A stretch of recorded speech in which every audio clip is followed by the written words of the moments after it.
ಸ್ನೇಹಿತರೆ ನಮಸ್ಕಾರ. Book ಬ್ರಹ್ಮದ zoom with book ಬ್ರಹ್ಮ ಕಾರ್ಯಕ್ರಮಕ್ಕೆ ನಿಮಗೆ ಸ್ವಾಗತ. ಈ ಬಾರಿ ಝೂಮ್ನ ಅತಿಥಿ ಅತ್ಯಂತ ಅಪರೂಪದ, ಆಮೇಲೆ ಕನ್ನಡದ ಅತ್ಯಂತ ಪ್ರಮುಖ ಕಥೆಗಾರರಾಗಿ ನಂತರ ಕಾದಂಬರಿಕಾರರಾಗಿ ಹೊರಹೊಮ್ಮಿದ ನಮ್ಮೆಲ್ಲರ ಪ್ರೀತಿಯ ಗುರುಪ್ರಸಾದ್ ಕಾಗಿನೆಲೆ. ಇವರು ಮೂಲತಃ ಶಿವಮೊಗ್ಗದವರು, ಆದರೆ ಈಗ ಅಮೆರಿಕದ ಮಿನೆಸೋಟಾದಲ್ಲಿ ಒಂದು ಸ್ಥಳದಲ್ಲಿ ಡಾಕ್ಟರ್ ಆಗಿ ಕೆಲಸ ಮಾಡ್ತಾ ಇದ್ದಾರೆ.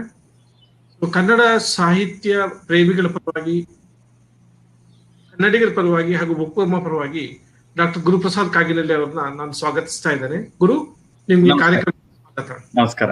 Thank you Satish. Always welcome ಗುರು. ಪ್ಲೆಜರ್ ನಿಮ್ಮ ಹತ್ರ ಮಾತಾಡೋದು ಅಂತ ಹೇಳಿದ್ರೆ ಆತ್ಮೀಯ ಸ್ನೇಹಿತರ ಜೊತೆ ಮಾತಾಡೋದಾಗಿರುತ್ತೆ. ಸೊ ಗುರು, ನೀವು ಮೂಲತಃ ಶಿವಮೊಗ್ಗದವರು.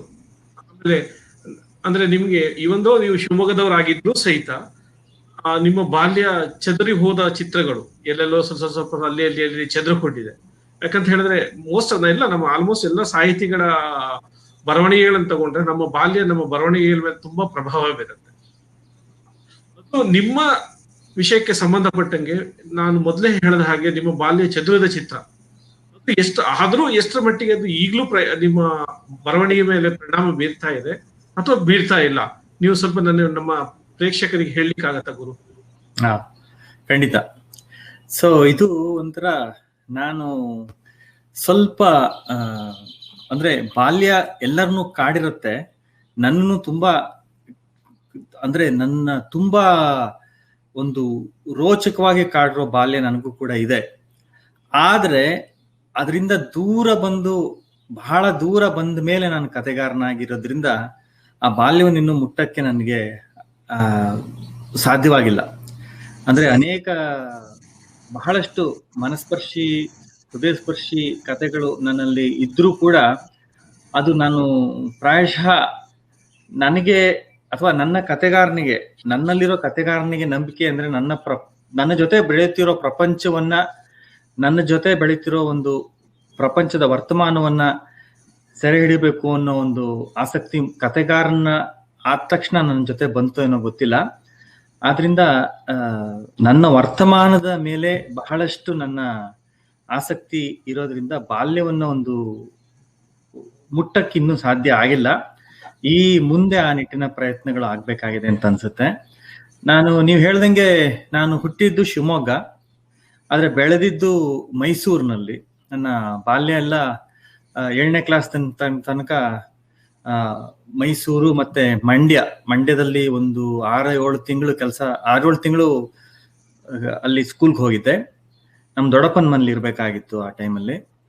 ಮತ್ತೆ ನಂತರ ಮೈಸೂರಿನ ಒಂದು ಕಾನ್ವೆಂಟ್ ಸ್ಕೂಲ್ ನಲ್ಲಿ ಸೇರ್ಕೊಂಡೆ. ಒಂದು 2 ವರ್ಷ ನನಗೆ ಇದ್ದಕ್ಕಿದ್ದಂಗೆ ಇಂಗ್ಲಿಷ್ ಮಾಧ್ಯಮಕ್ಕೆ ಒಂದು ಅನಿವಾರ್ಯವಾಗಿ ಸೇರ್ಬೇಕಾಯ್ತು. ಅಂದ್ರೆ ಮೊದಲೆಲ್ಲ ನಾನು ಸೇರ್ಕೊಂಡಿದ್ದು ಕನ್ನಡ ಮಾಧ್ಯಮದಲ್ಲಿ, ಆದ್ರೆ ಇದು ಒಂದ್ ರೀತಿ ನನಗೆ ಮಂಡ್ಯದಲ್ಲಿ ಕಾರ್ಮಲ್ ಕಾನ್ವೆಂಟ್ ಅಂತ ಹೇಳಿ ಅಲ್ಲಿ ಓದ್ತಾ ಇದ್ದೆ. ಅಲ್ಲಿಂದ ಅವ್ರದೇ ಒಂದು ಸಂಸ್ಥೆಯಾದ ಮೈಸೂರಿನ ಅವಿಲಾ ಕಾನ್ವೆಂಟ್ ಅಂತ ಹೇಳಿ ಅಲ್ಲಿಗೆ TC ಅವರು ಟ್ರಾನ್ಸ್ಫರ್ ಮಾಡೋದ್ರಿಂದ ನನಗೆ ಇದ್ದಕ್ಕಿದ್ದಂಗೆ ನನಗೆ ನಾರ್ತ್ ಸೌತ್ ಅಂದ್ರೆ ಕನ್ನಡದಲ್ಲಿ ಹೇಳಕ್ ಬರ್ತಿರ್ಲಿಲ್ಲ ಆ ಸಮಯದಲ್ಲಿ ನನಗೆ ಇದ್ದಕ್ಕಿದ್ದಂಗೆ ಇಂಗ್ಲಿಷ್ ಮೀಡಿಯಂಗೆ ಸೇರಿಸ್ದಂಗೆ ಆಯ್ತು. ಅದು ಒಂದ್ ರೀತಿ ಬಹಳ ಹೊಡೆದಾಟದ 2 ವರ್ಷ, 6ನೇ ಕ್ಲಾಸ್ ಮತ್ತೆ 7ನೇ ಕ್ಲಾಸ್. ಅದು ಅನೇಕ ಕೌಟುಂಬಿಕ ಕಾರಣಗಳಿಂದ ನಮ್ಮ ಅಪ್ಪ ಅಮ್ಮನಿಂದ ದೂರ ನಮ್ಮ ದೊಡ್ಡಪ್ಪನ ಮನೇಲಿ ಇರ್ಬೇಕಾಗಿತ್ತು. ಆವಾಗ ಆ ಸ್ಕೂಲ್ ಬಿಟ್ರೆ ಬೇರೆ ಯಾವ ಸ್ಕೂಲ್ಗೂ ಹೋಗೋ ಅವಕಾಶ ಇರಲಿಲ್ಲ ನನಗೆ. ಇದ್ದಕ್ಕಿದ್ದಂಗೆ ಒಂದ್ ರೀತಿ all of a sudden I was forced to study in English. ಅದು ಬಹಳ ವಿಚಿತ್ರವಾದ ಒಂದು ಸಂದರ್ಭ. ಆಮೇಲೆ ನಂತರ 7ನೇ ಕ್ಲಾಸ್ 8ರಿಂದ 12 ಅಂದ್ರೆ PUC ಸೆಕೆಂಡ್ ಇಯರ್ ತನಕ ನಾಗಮಂಗಲ, ಮಂಡ್ಯ ಜಿಲ್ಲೆ ನಾಗಮಂಗಲದಲ್ಲಿ ಓದಿದೆ. ಆ ಮಂಡ್ಯ ಜಿಲ್ಲೆ ನಾಗಮಂಗಲದಲ್ಲಿ ನನ್ನ ಒಂದು ಅಂದ್ರೆ ನನ್ನ ಈ ಒಂದು ಕನ್ನಡ ಮತ್ತು ಸಾಂಸ್ಕೃತಿಕ ಚಟುವಟಿಕೆಗಳೆಲ್ಲ ಒಂದು ರೂಪುಗೊಂಡಿದ್ದು ಆ ನಾಗಮಂಗಲದಲ್ಲಿ. ಹಾಗಾಗಿ ನನಗೆ ಬಾಲ್ಯದ ನೆನಪುಗಳೆಲ್ಲ ಇರೋದು ಒಂದು ರೀತಿ ನಾಗಮಂಗಲದ ಹೈಸ್ಕೂಲು ಮತ್ತೆ ನಾಗಮಂಗಲದ PUC. ಅಲ್ಲಿಂದ ಶುರುವಾಗಿ ನಾಗಮಂಗಲದಲ್ಲಿ ನೀವು ಸುಮಾರು 5 ವರ್ಷ ಕಳೆದ್ರಿ. ಅದೇ ಸಂದರ್ಭದಲ್ಲಿ ನಿಮ್ಗೆ ಅಲ್ಲಿ ಒಂದು ಅಂದ್ರೆ ಸಾಹಿತ್ಯಿಕ ಮತ್ತು ಸಾಂಸ್ಕೃತಿಕ ವಾತಾವರಣ ನಿಮ್ಮನ್ನ ಕನ್ನಡ ಸಾಹಿತ್ಯದ ಹತ್ರ ಸೆಳ್ಕೊಳ್ತು. ಎಲ್ರು ನಾವೆಲ್ಲ ಹರೆಯದಲ್ಲಿ ಕವಿಗಳಾದ ಹಾಗೆ ನಾವು ಖಾಸಗಿ ಕವಿ ಸಹಿತ ಆದ್ರಿ. ಒಂದಿಷ್ಟು ಕವನಗಳನ್ನು ಸಹಿತ ಬರ್ದ್ರಿ ಅವಾಗ ಅಲ್ವಾ? ಹೈಸ್ಕೂಲ್ ನಲ್ಲಿ ಜಾಸ್ತಿ ಬರ್ದಿದ್ನೋ ಇಲ್ವೋ, ಬರ್ದಿರೋ ಜ್ಞಾಪಕ ಇಲ್ಲ, ಬರ್ದಿರೋ ತುಂಬಾ ಕಮ್ಮಿ. ಆದ್ರೆ ಒಂದ್ ರೀತಿ ಅದು ಬಹಳಷ್ಟು ನನ್ನನ್ನ ಒಂದು ನನಗೆ ಗೊತ್ತಿಲ್ಲದೆ ಇರೋ, ಅಂದ್ರೆ ನನಗೆ ಓದೋ ಹುಚ್ಚು ಮುಂಚಿಂದನೂ ಇತ್ತು. ಕನ್ನಡ ಪುಸ್ತಕಗಳು ಅಂದ್ರೆ ನನಗೆ ನನ್ನ ಮಾತೃಭಾಷೆ ಕನ್ನಡ ಆಗಿರೋದ್ರಿಂದ ಬೇರೆ ಯಾವನು ಓದ್ತಿರ್ಲಿಲ್ಲ, ಇಂಗ್ಲಿಷ್ ಓದಕ್ಕೂ ಬರ್ತಿರ್ಲಿಲ್ಲ. 7ನೇ ಕ್ಲಾಸ್ ತನಕ ಸುಮ್ಮನೆ ಬಹಳಷ್ಟು ಒಂದು ಬೇಸಿಕ್ ರೀಡಿಂಗ್ ಬಿಟ್ರೆ ಬೇರೆ ಯಾವುದು ಬರ್ತಿರ್ಲಿಲ್ಲ. ಅದಾದ್ಮೇಲೆ ಬಹಳಷ್ಟು ಅಂದ್ರೆ ನಾವೆಲ್ಲ ಒಂದೇ ತಲೆಮಾರಿನವರು, ನಮ್ಮ ಓದಿನ ಅಂದ್ರೆ ಒಂದು ಪಲ್ಪ್ ಫಿಕ್ಷನ್, ಒಂದು ಪಾಪ್ ರೀಡಿಂಗ್ ಅಂತ ಏನ್ ಹೇಳ್ತಾರೆ, ನರಸಿಂಹಯ್ಯನವರಿಂದ ಜಿಂದೆ ನಂಜುಂಡಸ್ವಾಮಿ ಇರ್ಬೋದು, ಅಥವಾ ಯಾವುದು ಒಂದು ಕೈಗೆ ಸಿಕ್ಕಿದ ಪುಸ್ತಕಗಳು, ಆತರ ಅದಕ್ಕೇನು ಡಿಸ್ಕ್ರಿಮಿನೇಟ್ ಆಗಿ ಇದನ್ನೇ ಓದ್ಬೇಕು, ಡಿಸ್ಕ್ರಿಮಿನೇಟಿವ್ ಆಗಿ ಇದನ್ನೇ ಓದ್ಬೇಕು, ಇದನ್ನೇ ಬಿಡಬಾರ್ದು ಅಂತ ಏನು ಇರಲಿಲ್ಲ. ಮತ್ತೆ ನಾನು ಮುಂದೆ ಒಂದ್ ರೀತಿ ಒಂದು ಖುಷಿ ಓದ್ತಿದ್ದೆ ಹೊರತು ಆ ಸಾಹಿತ್ಯದಿಂದ ಏನೋ ಒಂದು ಪಡ್ಕೋತೀವಿ ಅನ್ನೋ ಒಂದು ಉದ್ದೇಶದಿಂದ ಓದ್ತಿರ್ಲಿಲ್ಲ. ಸಾಹಿತ್ಯ ಈಗ ನಾವು ಒಂದು ಖುಷಿ ಓದೋ ಒಂದು ವಿಧಾನ ಆಗಿತ್ತು. ಅದರಿಂದ ಕೈಗೆ ಸಿಕ್ಕಿದ್ದು ಇಮಿಡಿಯೇಟ್ ಆಗಿ 12 ವರ್ಷದ ಹುಡುಗಂಗೆ ಇಮಿಡಿಯೇಟ್ ಆಗಿ ಎಂಟರ್ಟೈನ್ ಮಾಡುವಂತ ಯಾವ ಒಂದು ಪುಸ್ತಕಗಳು ನಮ್ಗೆ ಸಿಕ್ತಿದ್ವು ಅದನ್ನೆಲ್ಲ ಓದ್ತಾ ಇದ್ವಿ. ಆ ಸಮಯದಲ್ಲಿ ಅನೇಕ ಪುಸ್ತಕಗಳು ಅಂದ್ರೆ ಶಿವಮೊಗ್ಗದಲ್ಲಿ ನಮ್ಮ ದೊಡ್ಡಪ್ಪನ ಮನೆಗೆ ನಮ್ಮ ಅಜ್ಜಿ ಒಬ್ರು ಇದ್ರು, ಅವರು ಮಡಿ ಹೆಂಗಸರು. ಅವರು ದಿನಕ್ಕೆ 10 ಪೈಸಾ ಅವ್ರ ಮಡಿ ನೀರದು ತುಂಬ ಕೊಟ್ರೆ 10 ಪೈಸಾ ಕೊಡ್ತಿದ್ರು. ಲೈಬ್ರರಿಗೆ ಹೋಗಿ ಪುಸ್ತಕ ತಗೊಂಡು 10 ಪೈಸಕ್ಕೆ ಒಂದು ಪುಸ್ತಕ ಸಿಗ್ತಿತ್ತು ಸರ್ಕ್ಯುಲೇಟಿಂಗ್ ಲೈಬ್ರರಿ. ನಾನು ಮತ್ತೆ ನಮ್ಮ ಕಸಿನ್ಗಳೆಲ್ಲ ಕುತ್ಕೊಂಡು 3 ಜನ 4 ಜನ ಒಂದೇ ಪುಸ್ತಕನ ಸುತ್ತಲೂ ಕುತ್ಕೊಂಡು ಒಂದಿನಕ್ಕೆ ಓದಿ ಅವತ್ ಮಾರನೇ ದಿನ ಕೊಟ್ಬಿಡ್ಬೇಕು ಸಾಯಂಕಾಲ. ಆತರ ದಿನಕ್ಕೆ ಒಂದು 30 ದಿನ ಇದ್ರೆ ಒಂದು 20-30 ಪುಸ್ತಕ ಓದಿರ್ತಿದ್ವಿ. ಆ ರೀತಿ ಶುರು ಆಗಿದ್ದದು ಮೊದಲು, ಅಂದ್ರೆ ಯಾವುದೇ ಉದ್ದೇಶ ಇಲ್ಲದ ಓದು. ಮತ್ತೆ ನಿಯತಕಾಲಿಕಗಳು, ಮತ್ತೆ ಎಲ್ಲರೂ ನಾವು 70ರ ದಶಕದಲ್ಲಿ ಬೆಳೆದವರು, ಸುಧಾ ಮತ್ತೆ ಚಂದಮಾಮ, ಬಾಲಮಿತ್ರ ಇವುಗಳನ್ನೆಲ್ಲ ಓದಿದ್ದ ಒಂದು, ಅಂದ್ರೆ ಅವುಗಳನ್ನ ಯಾಕೆ ಹೇಳೋದು ಇಂಪಾರ್ಟೆಂಟ್ ಆಗತ್ತೆ ಅಂದ್ರೆ ಈಗ ಅವುಗಳು ಕೂಡ ಒಂದ್ ರೀತಿ ವಿಚಿತ್ರ ಅಂತ ಅನ್ಸ್ಬೋದು ಈಗಿನ ಜನರೇಷನ್ಗೆ. ಓಹೋ, ಆ ತರದೊಂದು ಕನ್ನಡ ಓದಿತ್ತ ಅನ್ನೋದು ಕೂಡ ಒಂದ್ ರೀತಿ ವಿಚಿತ್ರ ಅನ್ಸ್ಬೋದು ಈಗಿನ ಜನರೇಷನ್ಗೆ. ಆದ್ರಿಂದ ಅದು ಇಂಪಾರ್ಟೆಂಟ್ ಅಂತ ನನ್ಗನ್ಸುತ್ತೆ. ನಮ್ ಜನರೇಷನ್ ಅಂದ್ರೆ ನಾನು ನೀವೆಲ್ಲ ಒಂದೇ ಜನರೇಷನ್ ಸೇರ್ತೀವಿ. ಎಲ್ಲರ ಓದಿನ ಹವ್ಯಾಸ ಸ್ಟಾರ್ಟ್ ಆಗಿದ್ದೆ ಟಿ ಕೆ ರಾಮರಾವು, ನೀವ್ ಹೇಳಿದ ಬಿ ವಿ ಅನಂತರಾಮು, ಈ ತರ ಪಥದಾದಿ ಕಾದಂಬರಿಗಳ ಮೂಲಕ ನಾವು ಬಂದು, ಆಮೇಲೆ ಲಂಕೇಶು, ತೇಜಸ್ವಿ, ಸುದರ್ಶನ್ ಇದು ಶಾಂತಿನಾಥ್ ದೇಸಾಯಿ, ಚಿತ್ತಾಲ್ರು, ಅಲ್ಲಿಂದ ಎಂಟರ್ ಆಗ್ತಾ ಇದ್ವಿ ನಾವು. ಆಮೇಲೆ ನಿಧಾನಕ್ಕೆ ಕಾರಂತರ ಹತ್ರ, ಕುವೆಂಪು ಹತ್ರ ಹೋಗೋ ಧೈರ್ಯ ಮಾಡ್ತಾ ಇದ್ವಿ. That is the way we took all of us, ಅಂದ್ರೆ ನಮ್ಮ ಜನರೇಷನ್. ಆಮೇಲೆ PUC ನಾವೆಲ್ಲ ಹೆಚ್ಚಿನ ಪಕ್ಷ ಎಲ್ಲರೂ ನಮ್ಮ ಬರವಣಿಗೆ ಆರಂಭ ಮಾಡಿದ್ದೆ ಸಣ್ಣ ಸಣ್ಣ ಕವನಗಳನ್ನ ಬರ್ಕೊಂಡು ಹರೆಯದಲ್ಲಿ. ಸೊ ನೀವು ನಾಗಮಂಗಲದಿಂದ ಬಳ್ಳಾರಿ ಶಿಫ್ಟ್ ಆಗ್ತೀರಾ, ಅಂದ್ರೆ ಮೆಡಿಕಲ್ ಕಾಲೇಜ್ಗೆ ಹೋಗ್ತೀರಾ. ವಿಜಯನಗರ ಮೆಡಿಕಲ್ ಕಾಲೇಜ್ ಇರ್ಬೇಕು, ಅದು ಬಳ್ಳಾರಿನಲ್ಲಿ.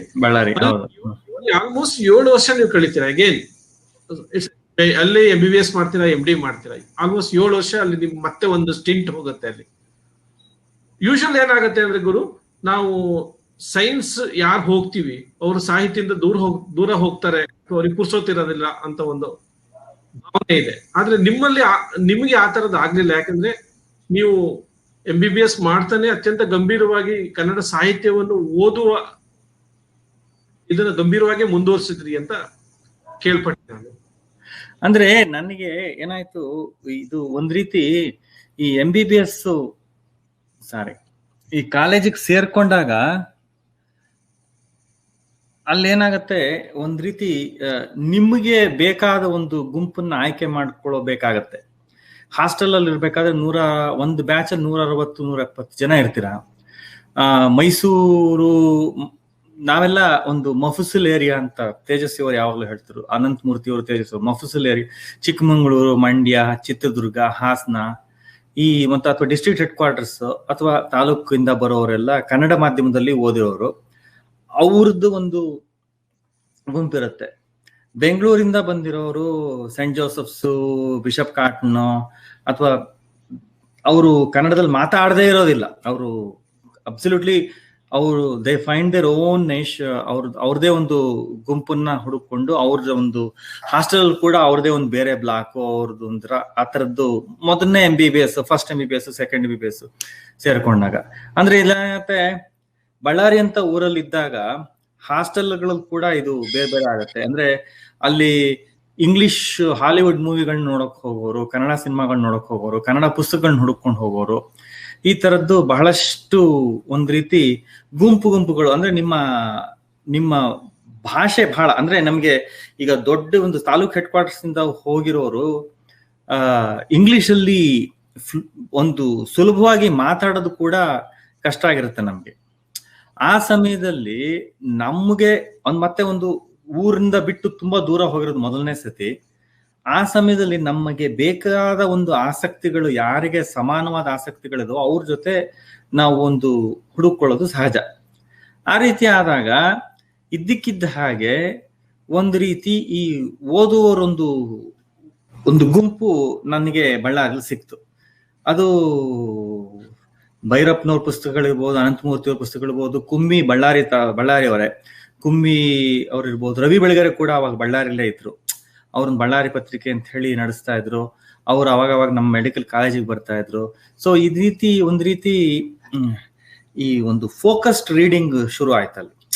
ಅಂದ್ರೆ ಇದು ಬರೀ ಒಂದು ಕನ್ನಡ ಅಂದ್ರೆ ಬರೀ ಒಂದು ಪಲ್ಪ್ ಅಷ್ಟೇ ಅಲ್ಲ, ಬೇರೆ ಒಂದು ಕೂಡ ನಾವು ಓದಬಹುದು ಅನ್ನೋ ಒಂದು ಗೊತ್ತಾಗಿದ್ದು. ಮತ್ತೆ ಸೀರಿಯಸ್ ಆಗಿರೋ ಒಂದು ಲಿಟ್ರೇಚರ್ನ ಓದಬಹುದು ನಾವು ಅಂತ. ಅಂದ್ರೆ ಬೇರೆ ಮುಂಚೆಯವರೆಲ್ಲ ನಮ್ಮ ಅಮ್ಮ ಎಲ್ಲ ಓದ್ತಾ ಇದ್ರು. ಭೈರಪ್ಪನವ್ರ ಪುಸ್ತಕಗಳನ್ನ ಬಂದಾಗ ತುಂಬಾನೇ ಮೊದಲನೇ ಸಿಕ್ಕ ತಕ್ಷಣ ತಗೊಂಡು ಓದ್ತಾ ಇದ್ರು. ಅದೇನೋ ಒಂದ್ ರೀತಿ ನಮ್ಗೆ ಅದು ಓದ್ಬೋದೋ ಬಿಡ್ಬೋದು. ನಾನು ಚಿಕ್ಕ ವಯಸ್ಸಲ್ಲಿದ್ದಾಗ ಭೈರಪ್ಪನವ್ರದ್ದು ನಾಯಿನೇರಳು ಮತ್ತೆ ಇನ್ನೊಂದು ಯಾವ್ದೋ ಒಂದು ಪರ್ವ ಇನ್ನೂ ಅವಾಗ ಬಂದಿತ್ತು. ಪರ್ವ ನಾನು 70s ಪರ್ವ ಬಂದಿದಾಗ ನಾನು ಇನ್ನೂ ಚಿಕ್ಕ ಹುಡುಗ. ಅದನ್ನ ಓದಿ ಒಂಥರ ಪರ್ವ ಓದಿದಾಗ ಒಂಥರ ತುಂಬಾ ಎಕ್ಸೈಟ್ ಆಗಿತ್ತು ಹೈಸ್ಕೂಲಲ್ಲಿ. ಆದ್ರೆ ಒಂದಿಷ್ಟು ಬಿಟ್ಬಿಟ್ರೆ ಅನಂತಮೂರ್ತಿ ಅವ್ರದೆಲ್ಲ ನಾನು ಓದಿದ್ದು ಮೆಡಿಕಲ್ ಕಾಲೇಜಲ್ಲಿ. ಅದು ಓದಿದಾಗ ಒಂದ್ ರೀತಿ ಅದು ಓಕೆ, ಸಾಹಿತ್ಯ ಅಂದ್ರೆ ಒಂದು ಬರೀ ಒಂದು ಎಂಟರ್ಟೈನ್ಮೆಂಟ್ ಅಷ್ಟೇ ಅಲ್ಲ, ಅದು ನಮ್ಮ ಜ್ಞಾನವನ್ನು ವಿಸ್ತಾರ ಮಾಡುವಂಥದ್ದು. ಎಂಟರ್ಟೈನ್ಮೆಂಟ್ ಜೊತೆಗೆ ಒಂದು ಬೇರೆ ಒಂದು ಆಯಾಮಗಳು ಕೂಡ ಇದೆ ಇದಕ್ಕೆ ಅಂತ ಹೇಳಿ ಬಹಳಷ್ಟು ಅವಾಗ ನಾವುಗಳೆಲ್ಲ ಒಂದು ಗುಂಪಿತ್ತು. ಅವರು MBBS ಅಲ್ಲಿ this became like past time. Ballari ಅಂತ ಊರಲ್ಲಿ ಇದ್ದಾಗ ನಿಮ್ಗೆ ಬೇರೆ ಏನು ಇರೋದಿಲ್ಲ ಅಲ್ಲಿ. ನಾವು ಔಟ್ ಪೇಷಂಟ್, ಅದಕ್ಕೆ OPD ಅಂತ ಹೇಳ್ತಿದ್ರು. ನಾವು ಹೊರಗಡೆ ಊರಿಂದ ಒಂದು 5 ಮೈಲಿ ದೂರ ಇತ್ತು, ಬಿಸಿಲು. ಹೋದ್ರೆ ಥಿಯೇಟರ್ಗೆ ಹೋಗಿ ಮೂವಿ ನೋಡ್ಬೇಕು, ಸಿನಿಮಾ ನೋಡ್ಬೇಕು, ಬತ್ ಬಿಟ್ರೆ ಬೇರೆ ಏನು ದೊಡ್ಡ ಒಂದು ಬೇರೆ ಇನ್ನೇನು ಎಂಟರ್ಟೈನ್ಮೆಂಟ್ಗೆ ಅಂತ ಏನು ಇರ್ತಿರ್ಲಿಲ್ಲ. ಹಾಗಾಗಿ ಪುಸ್ತಕಗಳು ಓದೋದು ತುಂಬಾ ಒಂದು ಇದು ಅಭ್ಯಾಸ ತುಂಬಾ ಚೆನ್ನಾಗಿ ಬೆಳ್ಕೊಂಡ್ ಬಂತು ಅಲ್ಲಿ ಮೆಡಿಕಲ್ ಕಾಲೇಜಲ್ಲಿ. ಅಂದ್ರೆ ಸುಮಾರು ನೀವು ಅಂದ್ರೆ ನಿಮ್ಮ PUC ಇಂದ ಹಿಡಿದು MD ಮುಗಿಯೋಲ್ಲವರೆಗೆ ಸುಮಾರು ಒಂದು 10 ವರ್ಷ ನೀವು ಅತ್ಯಂತ ಗಂಭೀರವಾಗಿ ಸಾಹಿತ್ಯವನ್ನು ಓದ್ಕೊಂಡವರು. ಅಂದ್ರೆ ಅತ್ಯಂತ ವಿಸ್ತಾರವಾಗಿ ಓದ್ಕೊಂಡೆ. ಗಂಭೀರವಾಗಿ ಕನ್ನಡ, ಮೋಸ್ಟ್ಲಿ ಕನ್ನಡ ಓದ್ಕೊಂಡ್ರಿ. ಚಿತ್ತಾಳ್ರು ಇವ್ರದೆಲ್ಲ ಬಹಳಷ್ಟು ಓದ್ಕೊಂಡಿದ್ದು ಆ ಟೈಮಲ್ಲಿ. ಆದ್ರೆ ಓದುವ ಹಂತದಲ್ಲಿ ನೀವು ಯಾವತ್ತೂ ನಾನೊಬ್ಬ ಸಾಹಿತಿ ಆಗ್ಬೇಕು, ನಾನೊಬ್ಬ ಕಥೆಗಾರ ಆಗ್ಬೇಕು, ನಾನೊಬ್ಬ ಕಾದಂಬರಿಕಾರ ಆಗ್ಬೇಕು ಅಂತ ಅನ್ಸಿತ್ತ ನಿಮ್ಗೆ? ಖಂಡಿತ ಇಲ್ಲ. ಅಂದ್ರೆ ನಾನು ಬರೆಯೋ ಒಂದು ಸುಮ್ನೆ ಅಲ್ಲಿ ಈ ವಾಲ್ ಜರ್ನಲ್ ಅಂತ ಹೇಳ್ತಾರಲ್ಲ, ಮೆಡಿಕಲ್ ಕಾಲೇಜ್ ಲೈಬ್ರರಿಯಲ್ಲಿ ಒಂದು ವಾಲ್ ಜರ್ನಲ್ ಇರ್ತಿತ್ತು. ಸುಮ್ನೆ ಬೇಸಿಕಲಿ ಒಂದು ಬುಲೆಟಿನ್ ಬೋರ್ಡ್ ತರ. ಅದರಲ್ಲಿ ನೀವು ಹ್ಯಾಂಡ್ ರಿಟನ್ ಪೊಯಟ್ರಿ ಅಥವಾ ಒಂದೇನಾದ್ರು ಆ ಥರ ಹಾಕ್ಬೋದು. ನನ್ನ ಸ್ನೇಹಿತರು ಒಂದಿಷ್ಟು ಜನ ಎಲ್ಲ ಅದು ರೆಗ್ಯುಲರ್ ಆಗಿ ಬರೀತಿದ್ರು. ನಾನು ಯಾವಲೋ 2-3 ಕವನಗಳನ್ನ ಬರೆದು ಹಾಕಿದ್ದಷ್ಟೇ. ಅದು ಬಿಟ್ರೆ ನನಗೆ ಕವನಗಳ ಮೊದಲಿಂದನೂ ಅಷ್ಟೇ, ನಾನು ಕವನ ಓದಿ ಖುಷಿ ಪಡ್ತಿದ್ದೆ. ಮತ್ತೆ ಬರೆದ್ರು ಅದು ನನ್ನ ಒಂದು ಬಹಳಷ್ಟು ಖಾಸಗಿ ಕವನಗಳು, ಯಾವತ್ತೂ ಅದನ್ನ ಪಬ್ಲಿಷ್ ಮಾಡಿಲ್ಲ. ಅಂದ್ರೆ ಕೆಲವೇ ಕೆಲಸದ ಏನೊಂದು ಫೇಸ್ಬುಕ್ ಅಲ್ಲಿ ಒಂದ್ 2-3 ಹಾಕೊಂಡಿರ್ಬೋದೇ ಹೊರತು ಅದು ನನ್ನ ಒಂದು ಪ್ರಕಾರ ಅಂತ ನನಗೆ ಯಾವತ್ತೂ ಅನ್ಸಿಲ್ಲ. ಮುಂದೊಂದು ರೀತಿ ಅನ್ಸ್ಬೋದು. ಸುಮಾರು ಕವನಗಳನ್ನ ಬರೆದಿದ್ದೀನಿ. ಮತ್ತೆ ಬೇಕಾದಷ್ಟು ಬೇರೆ ಬೇರೆ ಒಂದು ಕವಿಗಳ ಕವನಗಳನ್ನ ನನಗೆ ಅರ್ಥ ಆಗ್ಲಿಲ್ಲ ಅಂತ ಅನ್ಸ್ದಾಗ ಅದನ್ನ ಅನುವಾದ ಮಾಡ್ತೀನಿ. ಅನುವಾದ ಮಾಡಿ ಅದನ್ನ ಅರ್ಥ ಮಾಡ್ಕೊಳ್ಳೋಕೆ ಪ್ರಯತ್ನ ಪಡ್ತೀನಿ. ಅದು ಒಂದು ರೀತಿ ನನಗೆ ಅರ್ಥ ಮಾಡ್ಕೊಳ್ಳೋ ಪ್ರಕ್ರಿಯೆ ನಂದದು. ಆತರ ಬಹಳಷ್ಟು ಮಾಡಿಟ್ಟಿದ್ದೀನಿ. ಆದ್ರೆ ಅದು ಬಹಳ ಖಾಸಗಿ ಆಗಿರೋದ್ರಿಂದ ಇದುವರೆಗೂ ನನ್ನ ಖಾಸಗಿ ಸ್ನೇಹಿತರ ಜೊತೆ ಕೂಡ ಹಂಚ್ಕೊಂಡಿಲ್ಲ. ಅದು ನೋಡೋಣ ಮುಂದೆ. ಅಂದ್ರೆ ನಾನು ಶುರು ಮಾಡಿದ್ದೆ ಕವನದಿಂದ. ಯೂಶಲಿ ಏನಾಗತ್ತೆ ಅಂತ ಹೇಳಿದ್ರೆ, ಆ ಹರೆಯದಲ್ಲಿ ನಾವು ಎಲ್ಲರೂ ಬರ್ದಿರೋ ಕವನಗಳು ಅತ್ಯಂತ ಖಾಸಗಿ ಆಗಿರ್ತವೆ. ಮತ್ತೆ ಹೆಚ್ಚು ಕಮ್ಮಿ ಅದು ಪ್ರೀತಿ ಪ್ರೇಮ ಅಥವಾ ನಾವು ನಮ್ ಕ್ಲಾಸ್ಮೇಟ್ ಯಾವ್ದೋ ಒಳ್ಳೆ ಚಂದದ ಹುಡುಗಿ ಇದ್ರ ಅವ್ರ ಬಗ್ಗೆ ಈ ತರದ್ದೇ ಇರುತ್ತೆ ಹೊರತು ಅದನ್ನ ಬಿಟ್ಟು ನೀವು ಬೇರೆ ಏನಾದ್ರು ಅತ್ಯಂತ ಅಂದ್ರೆ ಖಂಡಿತ ಬೇರೆ ಬರೆದಿದ್ದೆ. ಅಂದ್ರೆ ನನಗೆ ಒಂದ್ ರೀತಿ ಆಚೆ ಮನೆ ಯಾವುದೇ ರೀತಿ ಗರ್ಲ್ ಫ್ರೆಂಡ್ ಆಗ್ಲಿ ಅಥವಾ ಪ್ರೀತಿ ಪ್ರೇಮ ಅದ್ರಕ್ಕಿಂತ ಒಂದ್ ರೀತಿ ಅದು ಬಾರಿ ಬೇರೆ ತರದ ಕವನಗಳಿತ್ತು. ಅಂದ್ರೆ ನನಗೂ ಅದು ಹೇಳ್ಕೊಳಕ್ಕೂ ಒಂದ್ ರೀತಿ ವಿಚಿತ್ರವಾದ ಅನುಭವ ಅದು. ಅಂದ್ರೆ ಅಂದ್ರೆ ಏನೋ ನನ್ನ ಈಗ ನಾವು ನೋಡ್ತಿರೋದಕ್ಕಿಂತ ಹೊರಗಿನ ಒಂದು ಜಗತ್ತು, ಅಂದ್ರೆ ನಾವು ಕಾಣದೇ ಇರೋದು ಒಂದು ಜಗತ್ತು, ನಮ್ಮ ಅರಿವಿಗೆ ಬಾರದ ಒಂದು ಜಗತ್ತಿನ ಬಗ್ಗೆ ನನಗೆ ಯಾವತ್ತೂ ಒಂದು ಕುತೂಹಲ. ಅದು ಸಾವಿರಬಹುದು, ಕನಸಿರಬಹುದು, ಅಥವಾ ನಮ್ಮ ಒಂದು ನಾನು ನೀವು ಮಾತಾಡ್ತಿರೋದು ಸತ್ಯ ಆದ್ರೆ ಅದು ಮಾತಾಡದೇ ಇರೋ ಅನೇಕ ಸಂಗತಿಗಳು ಸತ್ಯ ಕೂಡ ಇರ್ತವೆ. ಆ ರೀತಿಯ ಅನೇಕ ಒಂದು ವಿಷಯಗಳನ್ನ ಇಟ್ಕೊಂಡು ಕವನಗಳನ್ನ ಬರೆದಿದ್ದೆ. ಅದು ಹೇಳಿದ್ನಲ್ಲ, ನನಗೆ ಅದು ಯಾವತ್ತೂ ಅದು ಗ್ಯಾರಂಟಿ ಅಂತ, ಅಂದ್ರೆ ನನಗೆ ಅದು ಅದ್ರ ಬಗ್ಗೆ ಒಂದು ನಂಬಿಕೆ ಬರದೇ ಇದ್ದಾಗ, ಅಂದ್ರೆ ಇದು ಸರಿನೋ ತಪ್ಪು ಅನ್ನೋ ಒಂದು ನಂಬಿಕೆ ಬರದೇ ಇದ್ದಾಗ, ಸರಿ ಅನ್ನೋದಕ್ಕಿಂತ ತುಂಬಾ ಒಂದ್ ರೀತಿ ಎಳಸು ಕವಿತೆಗಳು ಅಂತ ಅವಾಗ ಅನಿಸ್ತಿದ್ವು. ಅವಾಗ್ಲೇನೆ 17 ವರ್ಷಕ್ಕೆ 18ನೇ ವರ್ಷಕ್ಕೆ ಹಂಗ ಅನಿಸ್ತಿತ್ತು. ಅದರಿಂದ ಅದನ್ನ ಯಾರ ಜೊತೆ ಹಂಚ್ಕೊಂಡಿದ್ವಿ. ಮತ್ತೆ ಈಗಿನಷ್ಟು ಈಗ ಒಂದು ಸೋಷಿಯಲ್ ಮೀಡಿಯಾ ಎಲ್ಲ ಇರ್ಲಿಲ್ಲ. ಯಾರ ಜೊತೆ ಹಂಚ್ಕೋಬೇಕು? ಒಂದ್ 4 ಜನ ಸ್ನೇಹಿತರ ಜೊತೆ ಹಂಚ್ಕೋಬೇಕು, ಪೇಪರ್ಗಳು ಕಳಿಸ್ಬೇಕು, ಅವ್ರ ಪ್ರಕಟ ಮಾಡ್ತಾರೋ ಇಲ್ವೋ ಅನ್ನೋದು ಗೊತ್ತಿಲ್ಲ. ಅದೆಲ್ಲ ತಲೆ ಬಿಸಿ ಬೇಡ ಅಂತ ಹೇಳಿ ಸುಮ್ನೆ ನಾವು ಬರೆದು ಒಂದು ಡೈರಿಲಿ ಬರೆದು ಇಟ್ಕೊಂಡಿರ್ತಿದ್ದೆ ಅಷ್ಟೇ. ನೀವು ಅಂದ್ರೆ ಬಳ್ಳಾರಿಯಲ್ಲಿ MBBS ಮುಗಿಸಿದ್ರಿ, MD ಮುಗಿಸಿದ್ರಿ, ನಂತರ ನಿಮ್ಮ ಜೀವನದ ಪಯಣ ನಿಮ್ಮನ್ನ ಎಲ್ಲಿ ಕರ್ಕೊಂಡು ಹೋಯ್ತು? ಆಮೇಲೆ 1 ವರ್ಷ ಡೆಲ್ಲಿಲಿದ್ದೆ. ಡೆಲ್ಲಿಲಿ ಪತ್ರ ಆಸ್ಪತ್ರೆಯಲ್ಲಿ ಸ್ವಲ್ಪ ದಿನಕ್ಕೆ ಅವ್ರ ಮದುವೆ ಆಯ್ತು. MD ಮುಗಿದ ತಕ್ಷಣ ಒಂದು ವಿತಿನ್ 6 months ಮದುವೆ ಆಯ್ತು. ಆಮೇಲೆ ನಾನು ಬೋತ್ ಆಫ್ ಅಸ್ ಡಿಸೈಡೆಡ್, ನಾನು ಮತ್ತೆ ನನ್ನ ವೈಫ್ ಇಬ್ರು ಡಿಸೈಡ್ ಮಾಡಿದ್ವಿ. ಅಂದ್ರೆ ನನ್ನ ತಮ್ಮ ನನಗಿಂತ ಮುಂಚೆ ಅಮೆರಿಕಕ್ಕೆ ಬಂದಾಗ ಒಂದೊಂದ್ಸತಿ ಬಂದು ನೋಡ್ಕೊಂಡು ಹೋಗು, ನೋಡೋಣ ಹೇಗಿದೆ. ನಾನು ಅಮೆರಿಕಕ್ಕೆ ಬರೋ ಯೋಚನೆ ಇರಲಿಲ್ಲ. ನಾನು ಅಲ್ಲೇ ಇಂಡಿಯಾದಲ್ಲಿ ಸೆಟ್ಲ್ ಆಗಿ MD ಆಗಿತ್ತಲ್ಲ. So I was like trying to private practice ಮಾಡಬೇಕು ಅಂತ ಹೇಳಿ ಒಂದ್ ಕಡೆ ಯೋಚನೆ ಮಾಡ್ತಾ ಇದ್ದೆ. ಮತ್ತೆ ತುಮಕೂರಲ್ಲಿ ಮೆಡಿಕಲ್ ಕಾಲೇಜಲ್ಲಿ ಕೂಡ ನಾನು ಲೆಕ್ಚರರ್ ಆಗಿದ್ದೆ, ಸಿದ್ಧಾರ್ಥ ಮೆಡಿಕಲ್ ಕಾಲೇಜಲ್ಲಿ. ಆ ಸಮಯದಲ್ಲಿ ಒಂದು ಸಣ್ಣ ಕ್ಲಿನಿಕ್ ಕೂಡ ಇತ್ತು. ನನಗನ್ಸ್ತು ನಾನು ಮೋಸ್ಟ್ಲಿ ಎಲ್ಲ ಇಲ್ಲೇ ಸೆಟ್ಲ್ ಆಗ್ತೀನಿ, ಏನು ಬೇಡ ಅಂತ. ಆ ಸಮಯದಲ್ಲಿ ನನ್ನ ತಮ್ಮ ಅಮೆರಿಕಕ್ಕೆ ಬಂದಿದ್ದ. ಅವ್ನು ಇನ್ನೊಂದ್ಸತಿ ಬಂದು ಜಸ್ಟ್ ಒಂದ್ಸತಿ ನೋಡ್ಕೊಂಡು ಹೋಗು, ಆಮೇಲೆ ಏನಾಗತ್ತೆ ಅನ್ನೋದನ್ನ ಆಮೇಲೆ ಬೇಡೋಣ ಅಂತ. ಆ ಸಮಯದಲ್ಲಿ ಇರ್ಲಿ ಅಂದ್ಬಿಟ್ಟು USM ಡೆಲ್ಲಿಗೆ ಬಂದು ಡೆಲ್ಲಿಲಿ ಒಂದ್ ಕಡೆ ಕೆಲಸ ಮಾಡ್ತಾ ಇಲ್ಲಿಗೆ ಬರಬೇಕಾಗಿರೋ ಒಂದು ಪ್ರಿಪರೇಟರಿ ಎಕ್ಸಾಮ್ಸ್ ಏನಿದೆ ಅವನ್ನೆಲ್ಲ ತೆಗೆದುಕೊಂಡು 95ರಲ್ಲಿ ಡಿಟ್ರಾಯ್ಟಿಗೆ ಬಂದಿದ್ದೆ ರೆಸಿಡೆನ್ಸಿ ಮಾಡೋದಕ್ಕೆ. ಅಲ್ಲಿ ಒಂದ್ ರೀತಿ ಅದು ನಮ್ಮ ಒಂದು ಏನೇನು ಒಂದ್ ರೀತಿ ಚದುರು ಹೋಗಿತ್ತಲ್ಲ, ಅವೆಲ್ಲ ಒಂದ್ ರೀತಿ ಕ್ರಿಸ್ಟಲೈಸ್ ಆಗ್ತಾ ಬಂತು. ಅಂದ್ರೆ ಕನ್ನಡದ ಒಂದು ನನ್ನ ಮೇಲೆ, ಅಂದ್ರೆ ನನಗೆ ನನ್ನ ಮೇಲೆ ಯಾವ ಒಂದು ಅಂದ್ರೆ ಅನುಮಾನಗಳು ನಂಬಿಕೆಗಳು ಇದ್ವು, ಅವೆಲ್ಲ ಒಂದ್ ರೀತಿ ಅವಕ್ಕೆ ಉತ್ತರಗಳನ್ನ ಕಳ್ಕೋಬೇಕಾದ್ರೆ ಒಂದ್ ರೀತಿ ಊರ್ ಬಿಟ್ಟು ಬರ್ಬೇಕಾಗಿ ಬಂತು ಅನ್ಸುತ್ತೆ ಒಂದೊಂದ್ಸತಿ. ಅದೇ ಹೊತ್ತಲ್ಲಿ ಅಂದ್ರೆ ಡೆಟ್ರಾಯ್ಟ್ ಹೋದ್ರಿ, ಅಂದ್ರೆ ಇದುವರೆಗೆ ಒಬ್ಬ ವಿಸ್ತಾರವಾದ ಓದುಗ, ಆಮೇಲೆ ಅತ್ಯಂತ ಕಮಿಟೆಡ್ ಡಾಕ್ಟರ್, ತನ್ನ ವೃತ್ತಿಗೆ ಅತ್ಯಂತ ಕಮಿಟೆಡ್ ಆಗಿರೋ ಒಬ್ಬ ಯುವಕ. ಇದ್ದಕ್ಕಿದ್ದಾಗೆ ಅವರಿಗೆ ಕತೆ ಬರಿಬೇಕು ಅನಿಸ್ತು. ಆವಾಗ ಹುಟ್ಟಿದ್ದೆ ಮಧ್ವ ವಿಜಯ. ಆ ಮಧ್ವ ವಿಜಯದ ಕಥೆಯನ್ನ ನಮ್ಮ ಪ್ರೇಕ್ಷಕರಿಗೆ ನೀವು ಹೇಳಬೇಕು, ಯಾಕಂದ್ರೆ ನಾನು ಹೇಳಿದ್ರೆ ಚೆನ್ನಾಗಿರಲ್ಲ. ಅಲ್ಲ, ಅದು ಸ್ವಲ್ಪ ಸ್ವಲ್ಪ ಲೇಟ್ ಆಯ್ತದು. ಅವಾಗ ಏನಾಗಿತ್ತು, ಇಟ್ಸ್ ವೆರಿ ಇಂಟ್ರೆಸ್ಟಿಂಗ್. ಅಂದ್ರೆ ಈಗ ನಾವು ಹೇಳುದಲ್ಲ, ಮೊದಲು ಕೈಗೆ ಸಿಕ್ಕದೆಲ್ಲ ಓದ್ತಾ ಇದ್ದಿದ್ದು ಬಳ್ಳಾರಿಗೆ ಹೋದ್ಮೇಲೆ ಕೈಗೆ ಸಿಕ್ಕೋದು ಮಾತ್ರ ಓದೋದಾಯ್ತು.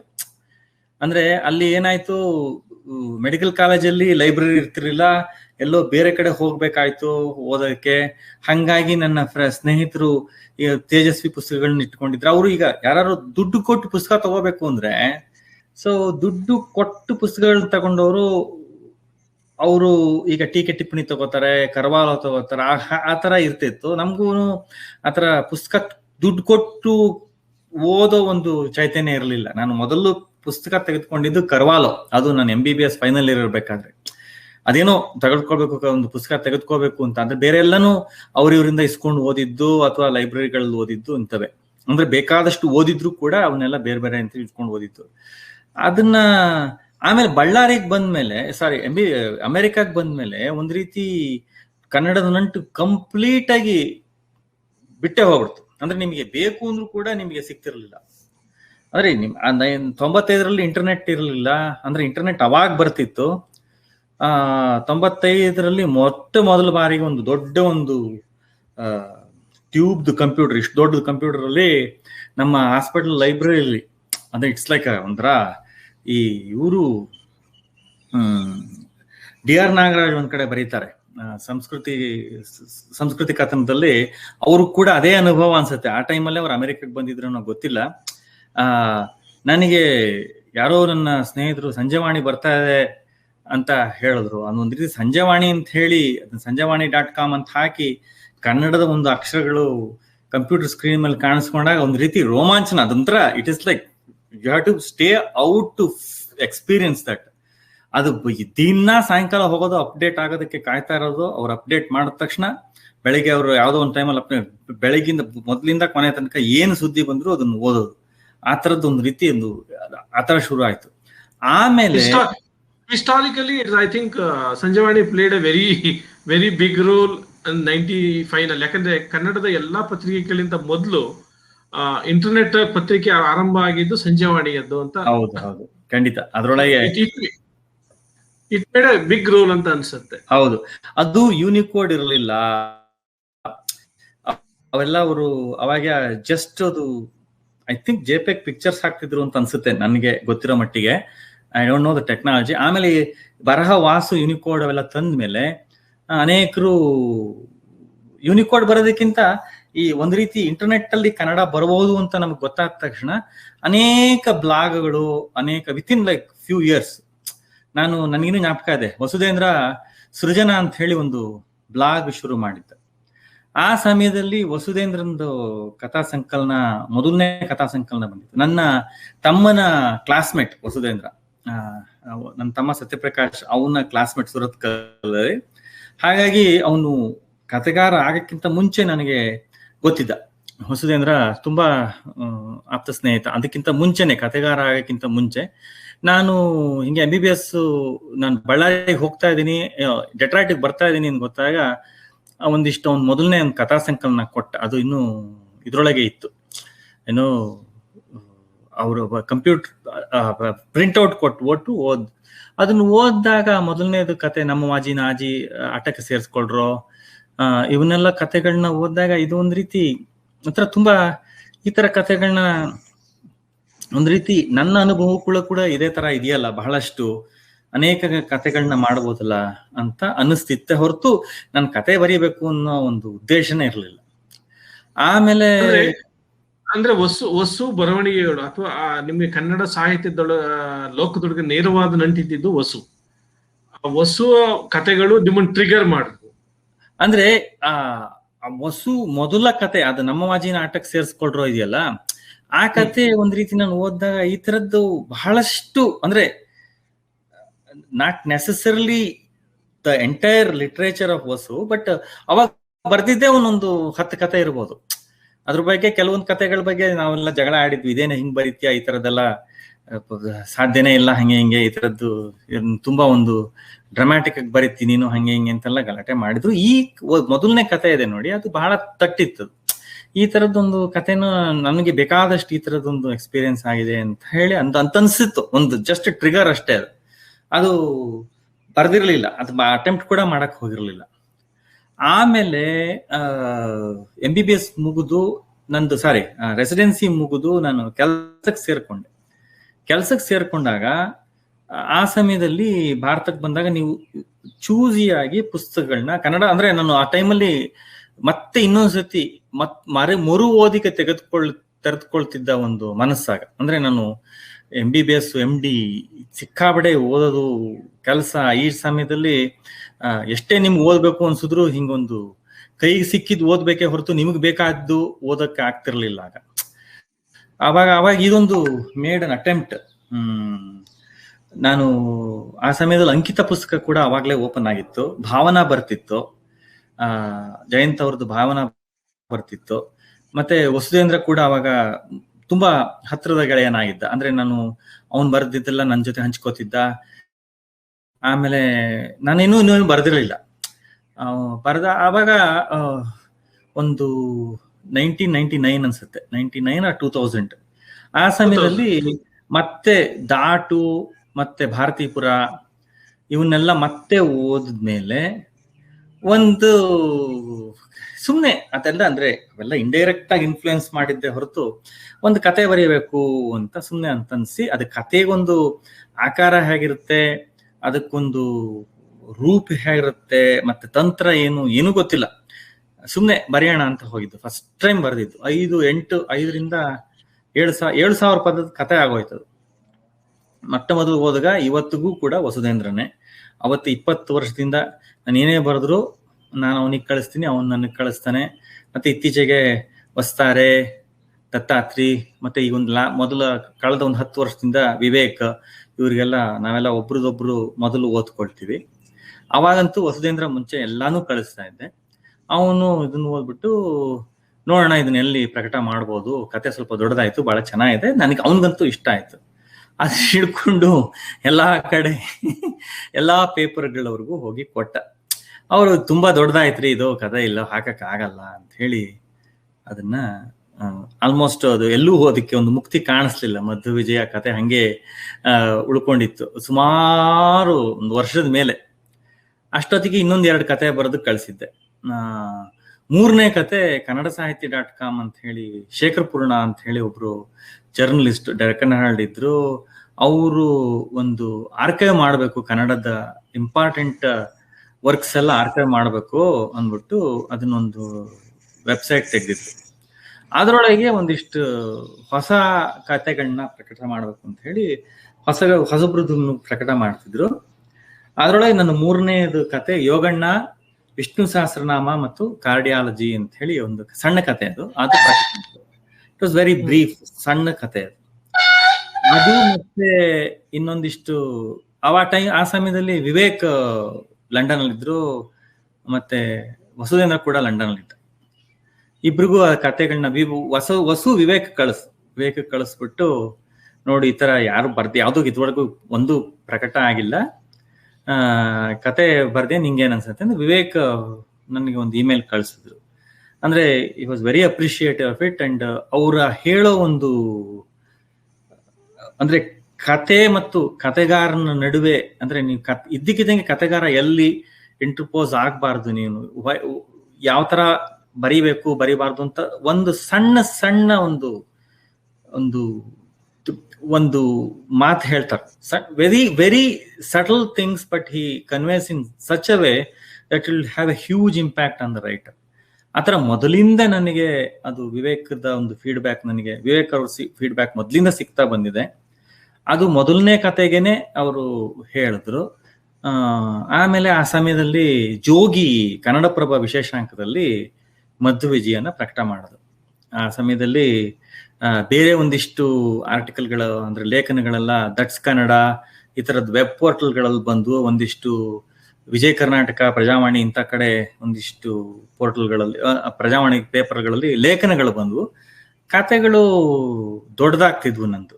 ಅಂದ್ರೆ 3,000-5,000 ಪದಕ್ಕೆ ಕಮ್ಮಿ ಕತೆ ಬರೀತಿರ್ಲಿಲ್ಲ ಆ ಸಮಯದಲ್ಲಿ ಕೂಡ. ಆ ಸಮಯದಲ್ಲಿ ವಿಜಯ ಕರ್ನಾಟಕ ಮತ್ತೆ ಅಂಕಿತ ಪುಸ್ತಕ ಇಬ್ರು ಕಥಾ ಸ್ಪರ್ಧೆಗಳನ್ನ ಏರ್ಪಾಡು ಮಾಡ್ತಿದ್ರು. ಅದು ಅನೇಕ ಹೊಸ ಕಥೆಗಾರರನ್ನ ನನಗೆ ಗೊತ್ತಿರಂಗೆ ಸಂದೀಪ್ ನಾಯಕ, ಸುಮಂಗಲ, ಸುನಂದ ಕಡಮೆ, ಪ್ರಹ್ಲಾದ್ ಅಗಸನಕಟ್ಟೆ, ಮತ್ತೆ ವಸುಧೇಂದ್ರ, ನಾನು ಮೊದಲನೇ 2-3 ವರ್ಷ ಮಾಡಿದ್ರು. 2 ವರ್ಷದಲ್ಲಿ 2 ವರ್ಷ ಒಂದ್ಸತಿ ಮೆಚ್ಚುಗೆ ಬಂತು, ಇನ್ನೊಂದ್ಸತಿ 3ನೇ ಪ್ರೈಸ್ ಏನೋ ಬಂತು ನನಗೆ. ಅದು ಕತೆಗಳು ಒಂದ್ ರೀತಿ ಅದೊಂದ್ ರೀತಿ ಹೊಸ ಇದು ಪ್ರೈಸ್ ಅನ್ನೋದಕ್ಕಿಂತ ಒಟ್ಟೊಟ್ಟಿಗೆ ಕತೆಗಳನ್ನ ಬರೆಯೋ ಅವಕಾಶ ತುಂಬಾ ಸಿಕ್ತಿತ್ತಾಗ. ಅನೇಕ ಕತೆಗಳನ್ನ ಒಂದ್ ರೀತಿ ಉತ್ಸಾಹದಿಂದ ಕತೆಗಳನ್ನ ಬರಿತಾ ಇದ್ವಿ. ಅದು 2007ರಲ್ಲಿ ನಿಮ್ದು ಫಸ್ಟ್ ಕಥಾ ಸಂಕಲನ ಬಂತು, ನಿರ್ಗುಣ. ಹೌದು.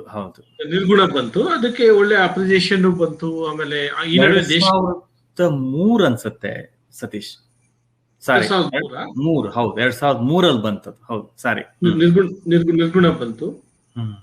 ಅದೇ ಮೂಮೆಂಟ್ ಅಲ್ಲಿ ದೇಶಕಾಲ ಸಹಿತ ಚಾಲ್ತಿಯಲ್ಲಿತ್ತು.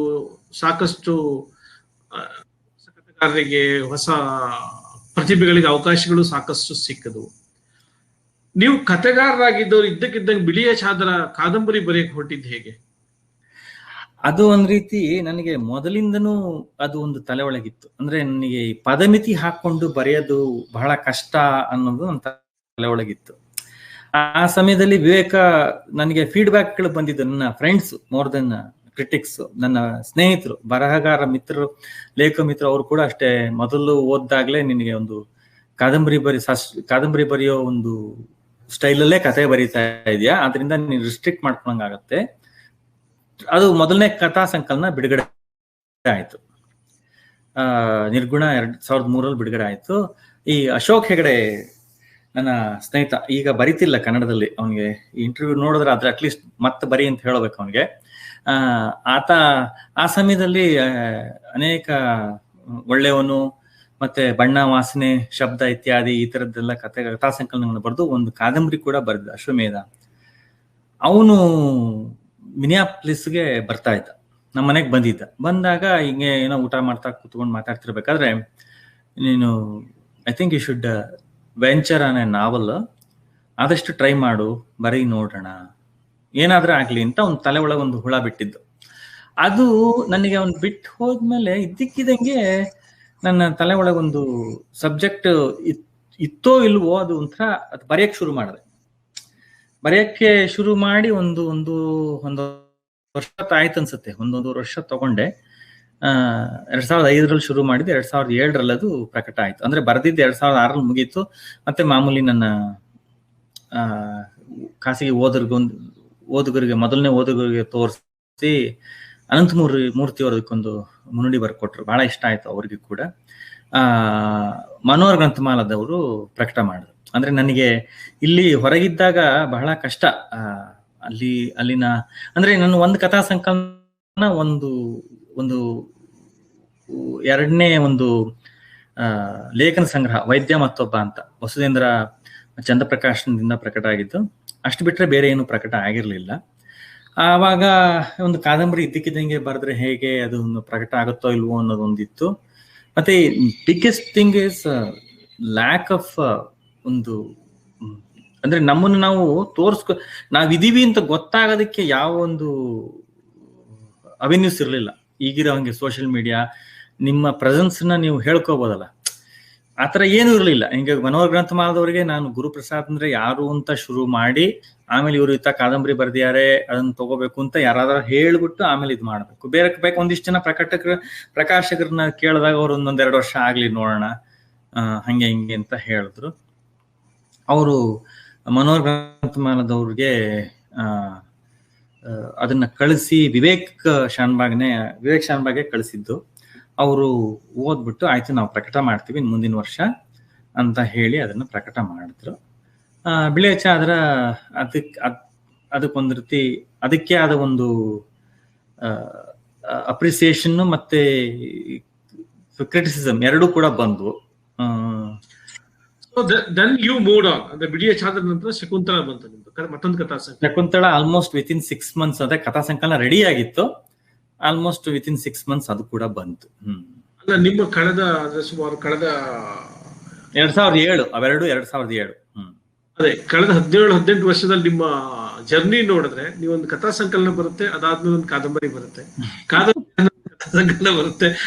ಬಟ್ ಆಕ್ಚುಲಿ ಗುರುಪ್ರಸಾದ್ ಕಾಗಿನೆಲೆ ಒಬ್ಬ ಕಾದಂಬರಿಕಾರ ಅಂತ ಹೇಳಿ ನಮ್ಮೆಲ್ರಿಗೂ ಅಂದ್ರೆ ತಟ್ಟಿದ್ ಯಾವುದು ಅಂದ್ರೆ ಗುಣ. ನೀವು ಶಕುಂತಲ ಬಂದ ನಂತರ ನಿಮ್ದು ಗುಣ ಅನ್ನೋ ಒಂದು ಇನ್ನೊಂದು ಕಾದಂಬರಿ ಇತಿಹಾಸ. ಅದು ಸ್ವಲ್ಪ ಅಂದ್ರೆ ನಮ್ಗೆ ಅಂದ್ರೆ ಹೇಗೆ ಓದುಗರಿಗೆ ಸಹಿತ ಈಗ ಇದ್ದ ಹಾಗೆ ಅವೆನ್ಯೂಗಳು ಇರ್ಲಿಲ್ಲ.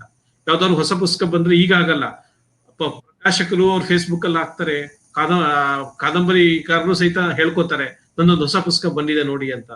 ಬಟ್ ಗುಣ ಬಂದಾಗ ಆ ತರದ ಸನ್ನಿವೇಶ ತುಂಬಾ ಕಮ್ಮಿ ಇತ್ತು, ಇರ್ಲಿಲ್ಲ ಅಂತಲ್ಲ. ಸೊ ಗುಣ ನಮ್ಗೆಲ್ಲ ತಟ್ಟು. ಸೊ ಅಗೈನ್ ಇಲ್ಲಿ ಬರೋ ಕ್ವಶನ್ ಏನಂತ ಹೇಳಿದ್ರೆ, ನೀವು ಬಾಲ್ಯದ ದಟ್ಟವಾದ ಅನುಭವ ಇದ್ರೂ ಸಹಿತ ಅದನ್ನ ಕಳ್ಸ್ಕೊಂಡ್ಬಿಟ್ಟಿದ್ರಿ. You are in entirely different state of mind and ನೀವು ಬೇರೆಯಾದ ಒಂದು ವಾತಾವರಣದಲ್ಲಿ ಬೇರೆದೇ ಅನುಭವ ಪಡ್ಕೊಂಡು. ಯಾಕಂದ್ರೆ ನೀವು ನನಗೆ ಗೊತ್ತಿರೋ ಪ್ರಕಾರ most of the time you are part of this emergency ward, you are specialist in that and now you are heading a department in ಅಲ್ಲಿ ಎಮರ್ಜೆನ್ಸಿ ಡಿಪಾರ್ಟ್ಮೆಂಟ್ ಹೆಡ್ ಮಾಡ್ತಾ ಇದ್ದೀರಾ. ನಿಮ್ಮ ಸನ್ನಿವೇಶ ಹೇಗಿರುತ್ತೆ ಅಂತ ಹೇಳಿದ್ರೆ, ಯಾವ್ದಾದ್ರು ಬಂದ್ರೆ ಆಲ್ಮೋಸ್ಟ್ ಅವ್ರ ಜೀವ ಹೋಗ್ತಾ ಇರೋ ಒಳಗಡೆ ಬರ್ತಾರೆ ಎಮರ್ಜೆನ್ಸಿ ವಾರ್ಡ್ಗೆ, ಅಥವಾ ತುಂಬಾ ಸೀರಿಯಸ್ ಆದಾಗ ಒಳಗಡೆ ಬರ್ತಾರೆ. You will always see the blood and ಏನು ಅಲ್ಲಿ ಯಾವಾಗ್ಲೂ ನಿಮ್ಗೆ ಸಾವಿನ ಹತ್ರ ಇರ್ತೀರಾ, ರಕ್ತದ ಹತ್ರ ಹೊಳೆನಲ್ಲಿ ಇರ್ತೀರಾ. ಅಂತ ವಾತಾವರಣದಲ್ಲಿ ಇದ್ದು ನೀವು ಅಮೆರಿಕದ ನಿಮ್ಗೆ ಅನುಭವಗಳು ಯಾವಾಗ್ಲೂ ಈ ಕನ್ನಡ ಸಂಸ್ಕೃತಿಯದಲ್ಲದ ಅಂತರದ ಹೊಸ ಅನುಭವಗಳನ್ನ ಕನ್ನಡ ಸಾಹಿತ್ಯಕ್ಕೆ ತರಬೇಕಾ ಬೇಡವೋ ಅನ್ನೋ ಒಂದು ಚರ್ಚೆ ಇದೆ. ಇದ್ರ ಬಗ್ಗೆ ನಿಮ್ಮ ಅಭಿಪ್ರಾಯ ಏನು ಗುರು? ಅದು ನನಗೂ ಬಹಳಷ್ಟು ಬರವಣಿಗೆ ಇದೆ, ಎಸ್ಪೆಷಲಿ ಗುಣಕ್ಕಿಂತ ಬಿಳಿಯ ಚಾದ್ರ ಬರೆದಾಗ ಅದು ತುಂಬಾ ಕಾಡಿತ್ತು. ಅಂದ್ರೆ ಒಂದು ಹೊಸ ನುಡಿಗಟ್ಟು ಕೂಡ ಅದಕ್ಕೆ ಬೇಕಾಯ್ತು. ಅಂದ್ರೆ ನಾನು ಏನು ಕನ್ವೆ ಮಾಡಬೇಕಿದ್ದೀನಿ, ನಾನು ಏನು ನನ್ನ ಓದುಗರಿಗೆ ಹೇಳಬೇಕು ಅಂತ ಅನಿಸುತ್ತೆ, ಅದನ್ನ ಆ ಒಂದು ಅಂದ್ರೆ ಕನ್ನಡವನ್ನ ಅದು ಇಂಗ್ಲಿಷ್ ಕನ್ನಡದಲ್ಲದ ಒಂದು ನಾಡಿನಲ್ಲಿ ಆಗೋ ಒಂದು ಕಥೆಯನ್ನ ಕನ್ನಡದಲ್ಲಿ ಓದಬೇಕಾದ್ರೆ ನನ್ನ ಮನಸ್ಸಲ್ಲಿ ಇದ್ದಿದ್ದು ಅವಾಗ ಇದ್ದಕ್ಕಿದಂಗೆ ಒಂದ್ ರೀತಿ ಏಲಿಯನ್ ಫೀಲಿಂಗ್ ಬರೋದು, ಓದ್ಬೇಕಾದ್ರೆ ಬರಬೇಕು ಅನ್ನೋ ರೀತಿಯಿಂದ ಕೆಲವೊಂದು ನುಡಿಗಟ್ಟುಗಳನ್ನ ಅದ್ರೊಳಗೆ ಬಳಸಿದ್ದೆ.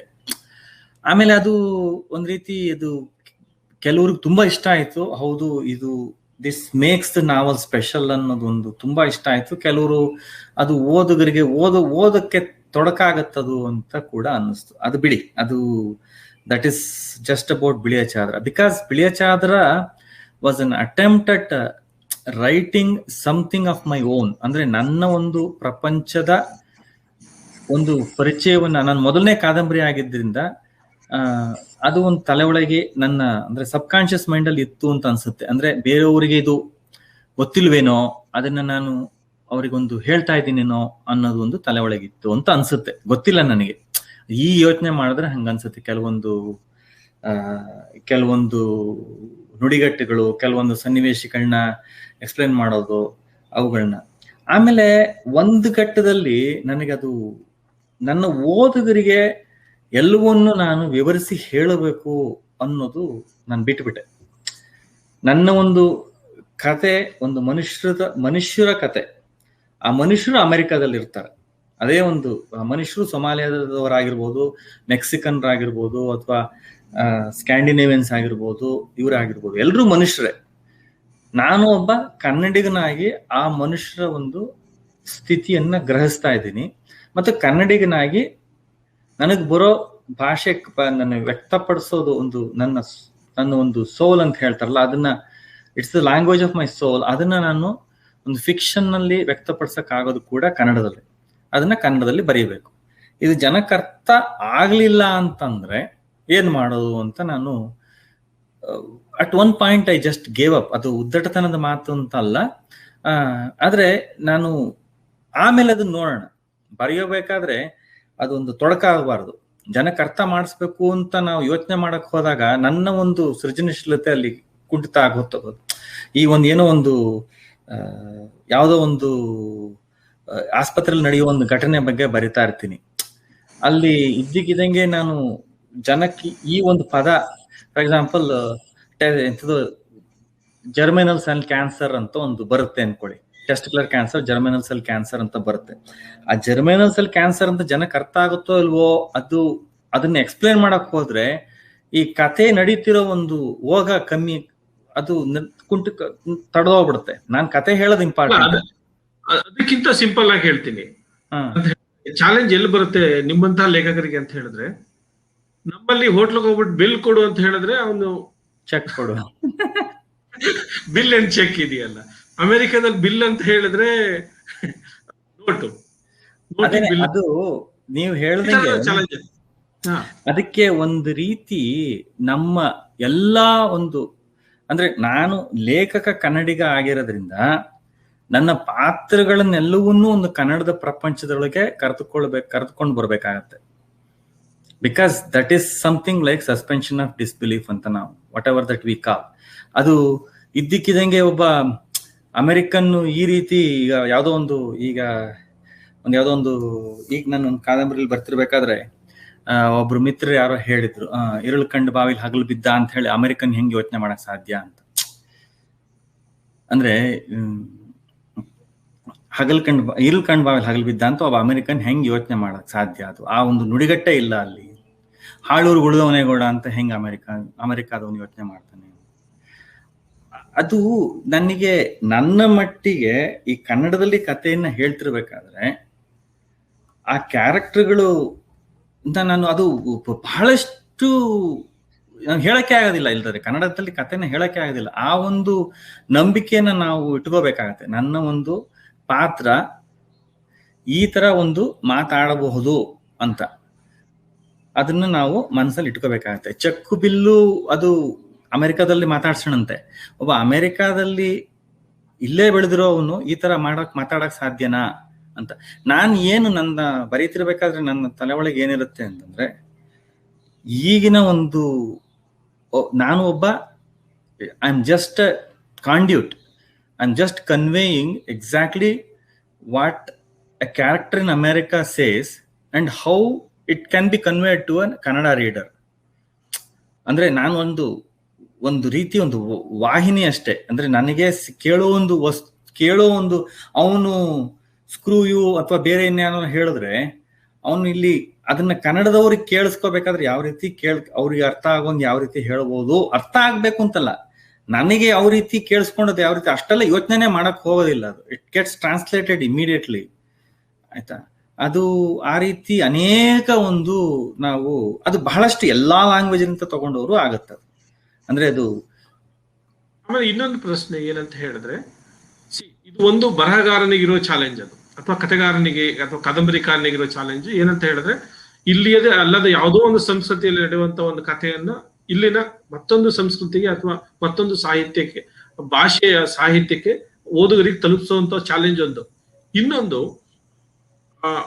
ಅದು ತಲುಪಿಸ್ಬೇಕಾ, ಅಗತ್ಯ ಇದೆಯಾ? ಅಂದ್ರೆ ಯೂಶುವಲ್ ಆಗಿ ನಿಮ್ಗೆ ಒಂದು ಸಕ್ಸಸ್ಫುಲಿ ನೀವು ಹೇಳ್ದಂಗೆ ನೀವು ವಾಹಕನಾಗಿ ಅದನ್ನು ತಲುಪಿಸಿದ್ರೆ ಪರವಾಗಿಲ್ಲ, ಆ ಸಕ್ಸಸ್ ಆಗ್ಲಿಲ್ಲ ಅಂದ್ರೆ ಏನಾಗತ್ತೆ ಅನ್ನೋ ಹೆದರಿಕೆ ಸಹಿತ ಇರುತ್ತಲ್ವಾ? ಹೌದು, ಅದಿರುತ್ತೆ. ಅದಕ್ಕೆಂದ್ರೆ it is not a diary, it is your writing for others, right? So ಆದ್ರಿಂದ ಅದು ಬೇರೆಯವರು ಓದ್ಬೇಕು ಅನ್ನೋದು ತಲೆ ಒಳಗೆ ಇರುತ್ತೆ. ಆದ್ರೆ ಬೇರೆಯವರು ಓದ್ಲೇಬೇಕು ಅನ್ನೋ ಹಠದಿಂದ ನಮ್ಮ ಸೃಜನಶೀಲತೆಯನ್ನ ನಾವು ಅದನ್ನ ಮೊಟಕುಗೊಳಿಸ್ಕೋಬಾರದು ಅಂತ ನಾನು ಮೊದಲಿಂದಾನು ನಂಬಿದ್ದೀನಿ. ನನಗೆ ಅಕಸ್ಮಾತ್ ಈಗ ಜರ್ಮಿನಲ್ ಸೆಲ್ ಕ್ಯಾನ್ಸರ್ ಅಂತ ಗೊತ್ತಾಗ್ಲಿಲ್ಲ ಅಂದ್ರು ಕ್ಯಾನ್ಸರ್ ಅಂತ ಗೊತ್ತಾಗತ್ತೆ ಜನಕ್ಕೆ, ದೇ ವಿಲ್ ಎಕ್ಸ್ಕ್ಯೂಸ್ ಮೀ, ಅದನ್ನ ಕ್ಷಮಿಸ್ಬಿಟ್ಟು ಮುಂದೆ ಹೋಗ್ತಾರ. ಕನ್ನಡದ ಓದುಗರಿಗೆ ಅದೊಂದು ದೊಡ್ಡ ಒಂದು ಗುಣ ಇದೆ. ಯಾಕಂದ್ರೆ ನಾನು ಹಿಜಾಬ್ ಬರೆದಾಗ ಅದೊಂದು ದೊಡ್ಡ ಒಂದು ಚಾಲೆಂಜ್ ಆಗಿದೆ. ಹಿಜಾಬ್ ಆಮೇಲೆ ಬರೋಣ, ವೈಯಕ್ತಿಕ ದೃಷ್ಟಿಗಳು ಸುಮಾರು ಇದಾವೆ. ಈ ನಡುವೆ ದೇವರ ರಜೆ ಸಹಿತ ಆಯ್ತು. ದೇವರ ರಜಾ ಕೂಡ ಅದು ಒಂದ್ ರೀತಿ ಅದು ದೊಡ್ಡ, ಅಂದ್ರೆ ಈ ನಡುವೆ ಗುಣ ದೇವರ ರಜಾ ಎಲ್ಲ ಬರೆದಾಗ ಒಂದ್ ರೀತಿ ಈ ಕೌಟುಂಬಿಕ ವಸ್ತುಗಳನ್ನ ಬಹಳಷ್ಟು ಕೈಗೆ ತೆಗೆದುಕೊಂಡಿದ್ದೆ. ಅಂದ್ರೆ ನಾನು ನನ್ನ ಒಂದು ಪ್ರಪಂಚ ಬಹಳ ಸೀಮಿತವಾದ ಪ್ರಪಂಚ. ಕೆಲ್ಸಕ್ಕೆ ಹೋಗ್ತೀನಿ, ಮನೆಗೆ ಬರ್ತೀನಿ, ಮನೇಲಿ ನನ್ನ ಕುಟುಂಬ, ನನ್ನ ಹೆಂಡತಿ ಮತ್ತೆ 2 ಮಕ್ಕಳು, ಅವ್ರ ಜೊತೆ ಆದಷ್ಟು ಸಮಯ ಕಳಿತೀನಿ. ಆ ಸಮಯ ಕಳೆಯೋದು ಅಥವಾ ಇನ್ನು ಉಳಿದು ಪ್ರವಾಸಗಳು ಮಾಡ್ತೀವಿ. ಮತ್ತೆ ಉಳಿದ ಸಮಯಗಳನ್ನ ಓದು ಬರಹ, ನಮ್ಮ ಗೆಳೆಯರ ಜೊತೆ ಮಾತು, ಅಷ್ಟು ಬಿಟ್ರೆ ಬೇರೆ ಒಂದು ದೊಡ್ಡ ಸೋಷಿಯಲ್ ಅನಿಮಲ್ ಅಂತ ಪಾರ್ಟಿಗಳನ್ನ ದೊಡ್ಡ ಪಾರ್ಟಿಗಳನ್ನ ಮಾಡೋದು ಅಥವಾ ಒಂದು ಕೂಟಗಳನ್ನ ಕಟ್ಟಿ, ಅಮೆರಿಕದಲ್ಲಿದ್ದ ಕನ್ನಡ ಕೂಟ ಕಟ್ಟಿ ಅಥವಾ ದೇವಸ್ಥಾನಕ್ಕೆ ಒಂದು ಮಾಡಿ ಆ ಥರದ್ದೆಲ್ಲ ಜಾಸ್ತಿ ಏನು ನಾನು ಇನ್ವಾಲ್ವ್ ಆಗಿಲ್ಲ. ಕನ್ನಡ ಕೂಟದ ಫಂಕ್ಷನ್ ಆದ್ರೆ ಹೋಗಿ ಬರ್ತೀವಿ, more to socialise than anything else. ಅಷ್ಟು ಬಿಟ್ರೆ ಹಾಗಾಗಿ ಒಂದು ಕೆಲ್ಸಗಳನ್ನ ಕೆಲ್ಸಕ್ಕೆ ಹೋಗೋದು ಅಂತ ಭಾರಿ ಸುಲಭವಾಗಿ ಹೇಳ್ಬಿಟ್ರಿ ನೀವು. ಆದ್ರೆ ನಾವೆಲ್ಲ ಕೆಲ್ಸಕ್ಕೆ ಹೋಗೋದಕ್ಕೂ ನೀವು ಕೆಲ್ಸಕ್ಕೆ ಹೋಗೋದಕ್ಕೂ ತುಂಬಾ ಡಿಫರೆನ್ಸ್ ಇದೆ. ನೀವು ಟೆಲ್ ಅಸ್, ಅಂದ್ರೆ ನೀವು ಅಂದ್ರೆ ವೀಕ್ಷಕರ ಪರವಾಗಿ ಕೇಳ್ಕೊತಾ ಇದ್ದೀನಿ, ನೀವು ಕೆಲಸ ಮಾಡುವಂತ ವಾತಾವರಣ ಹೇಗಿರುತ್ತೆ ಸ್ವಲ್ಪ ಹೇಳಿದ್ರೆ, ಅಂದ್ರೆ ನಿಮ್ಮ ಬರವಣಿಗೆ ಹಿಜಾಬಕ್ ಬರ್ಬೇಕಾದ್ರೆ ಅದು ಇಂಪಾರ್ಟೆಂಟ್ ಆಗುತ್ತೆ. ಸೊ ನಾನು ಒಬ್ಬ ಎಮರ್ಜೆನ್ಸಿ ರೂಮ್ ಫಿಸಿಷಿಯನ್, 22 ವರ್ಷದಿಂದ ಕೆಲಸ ಮಾಡ್ತಿದ್ದೀನಿ ಎಮರ್ಜೆನ್ಸಿ ರೂಮ್. ಸೊ ಅದಕ್ಕೂ ದೊಡ್ಡ ಒಂದು ವ್ಯತ್ಯಾಸ ಭಾರತದಲ್ಲಿ ಇನ್ನ ಎಮರ್ಜೆನ್ಸಿ ರೂಮ್ಗಳಿಗೂ ಮತ್ತೆ ಅಮೆರಿಕದಲ್ಲಿನ ಎಮರ್ಜೆನ್ಸಿ ರೂಮ್ಗಳಿಗೂ ಅಂದ್ರು. 22 ವರ್ಷ ಕೆಲಸ ಮಾಡಿದ್ರು, ಇವತ್ತು ಕೂಡ ನೈಟ್ ಡ್ಯೂಟಿ ಮಾಡ್ತೀನಿ ನಾನು, ಮತ್ತೆ ವೀಕೆಂಡ್ಸ್ ಕೆಲಸ ಮಾಡ್ತೀನಿ. ಇಲ್ಲಿ ಏನು ಅಂದ್ರೆ ಒಂದು ಸ್ಟ್ಯಾಂಡರ್ಡ್ ಆಫ್ ಕೇರ್ ಅಂತ, ಅಂದ್ರೆ ಫ್ರಂಟ್ ಲೈನ್ ವರ್ಕರ್ಸ್ ಅಂತ ಏನ್ ಹೇಳ್ತಾರೆ, ಮೊದಲು ನೋಡೋರು ಅತ್ಯಂತ ಬಹಳ ಸ್ಟ್ರಾಂಗ್ ಆಗಿರೋ ಒಂದು ಡಿಫೆನ್ಸ್ ಅದು, ಅಂದ್ರೆ ಫ್ರಂಟ್ ಲೈನ್ ಡಿಫೆನ್ಸ್. ಅವರು ನೀವು ವಿ ಡಿಟರ್ಮಿನ್, ಅಂದ್ರೆ ಎಲ್ಲವೂ ಬರ್ತವ್ ನಮ್ಗೆ. ಒಂದು ಸಣ್ಣ ಕಿವಿ ನೋವಿಂದ ಹಿಡಿದು, ಕೆಮ್ಮು ನೆಗಡಿಯಿಂದ ಹಿಡಿದು, ಆಕ್ಸಿಡೆಂಟ್ ಇಂದ ಹಿಡಿದು, ಸ್ಟ್ಯಾಬ್ ಉಂಡು, ಗನ್ ಶಾಟ್ ಉಂಡು, ಮತ್ತೆ ಹಾರ್ಟ್ ಅಟ್ಯಾಕು ಎಲ್ಲವೂ ಬರ್ತವೆ. ಈ ಗನ್ ಶಾಟ್ ಉಂಡ್ ಅಂದ ತಕ್ಷಣ ಅದೇನು ಎದೆಗೆ ಹೊಡೆದು ಒಂದು ಸತ್ಯ ಹೋಗ್ಬಿಡ್ತಾನೆ ಅಂತಲ್ಲ, ಸಣ್ಣ ಒಂದು ಗ್ರೇಜಿಂಗ್ ಉಂಡ್ ಅನ್ನೋ ತೈ ಕೂಡ ಆಗಿರ್ಬೋದು. ಸೊ ಈಗ ನಾವ್ ಹೆಂಗೆ ಅಂದ್ರೆ ಒಂದು ದೊಡ್ಡ ಸಾಗರ ಬಂದು ನಮ್ಗೆ ಅಪ್ಪಳಿಸ್ದಂಗೆ, ಅದರೊಳಗೆ ನಾವು ಇರೋ ಟೈಮಲ್ಲಿ ಪ್ರಯಾರಿಟೈಸ್ ಮಾಡ್ಕೋಬೇಕು. ಯಾವುದು ಮುಖ್ಯವಾಗಿ ನಾವು ಯಾವ್ದು ಫಸ್ಟ್ ನೋಡಬೇಕು, ಮತ್ತೆ ಯಾರನ್ನ ಸ್ವಲ್ಪ ಕಾಯಬಹುದು. ಅಂದ್ರೆ ಈಗ not to like make myself, ಒಂಥರ ನನ್ನ ಕೆಲಸ ಹೇಗಿರುತ್ತೆ ಅಂದ್ರೆ, ಒಂದೇನೋ ಒಂದು ಆಕ್ಸಿಡೆಂಟ್ ಆಯ್ತು ಅಂತ ತಿಳ್ಕೊಳ್ಳಿ. ಒಬ್ಳು ಬಸರಿ ಹೆಂಗಸು ಮತ್ತೆ ಒಂದು 4 ಜನ ಚಿಕ್ಕ ಮಕ್ಕಳು ಮತ್ತೆ ಗಂಡ ಮತ್ತೊಂದು ಎಳೆ ಮಗು ಕೂತಿರೋ ಅಂತ ಆಕ್ಸಿಡೆಂಟ್ ಆಗತ್ತೆ. ಆ ಬಸರಿ ಹೆಂಗಸಿಗೆ ನನಗೆ ಹೊಟ್ಟೆಗೆ ಏಟು ಬಿತ್ತು, ನನಗೆ ಬ್ಲೀಡಿಂಗ್ ಆಗ್ತಾ ಇದೆ, ನನ್ನ ಮಗುಗೆ ಏನೋ ಹೆಚ್ಚು ಕಮ್ಮಿ ಆಗ್ಬೋದು ಅಂತ ಹೇಳ್ಬೋದು. ಮತ್ತೆ ಒಂದು ಮಗುಗೆ ಕಾಲು ಮೂಳೆ ಮುರಿದು, you might be seeing exactly like ಮೂಳೆ ಮುರಿದು ಹೊರಗೆ ಕಾಣಿಸ್ತಿರೋದು ಕಾಣಿಸ್ಬೋದು.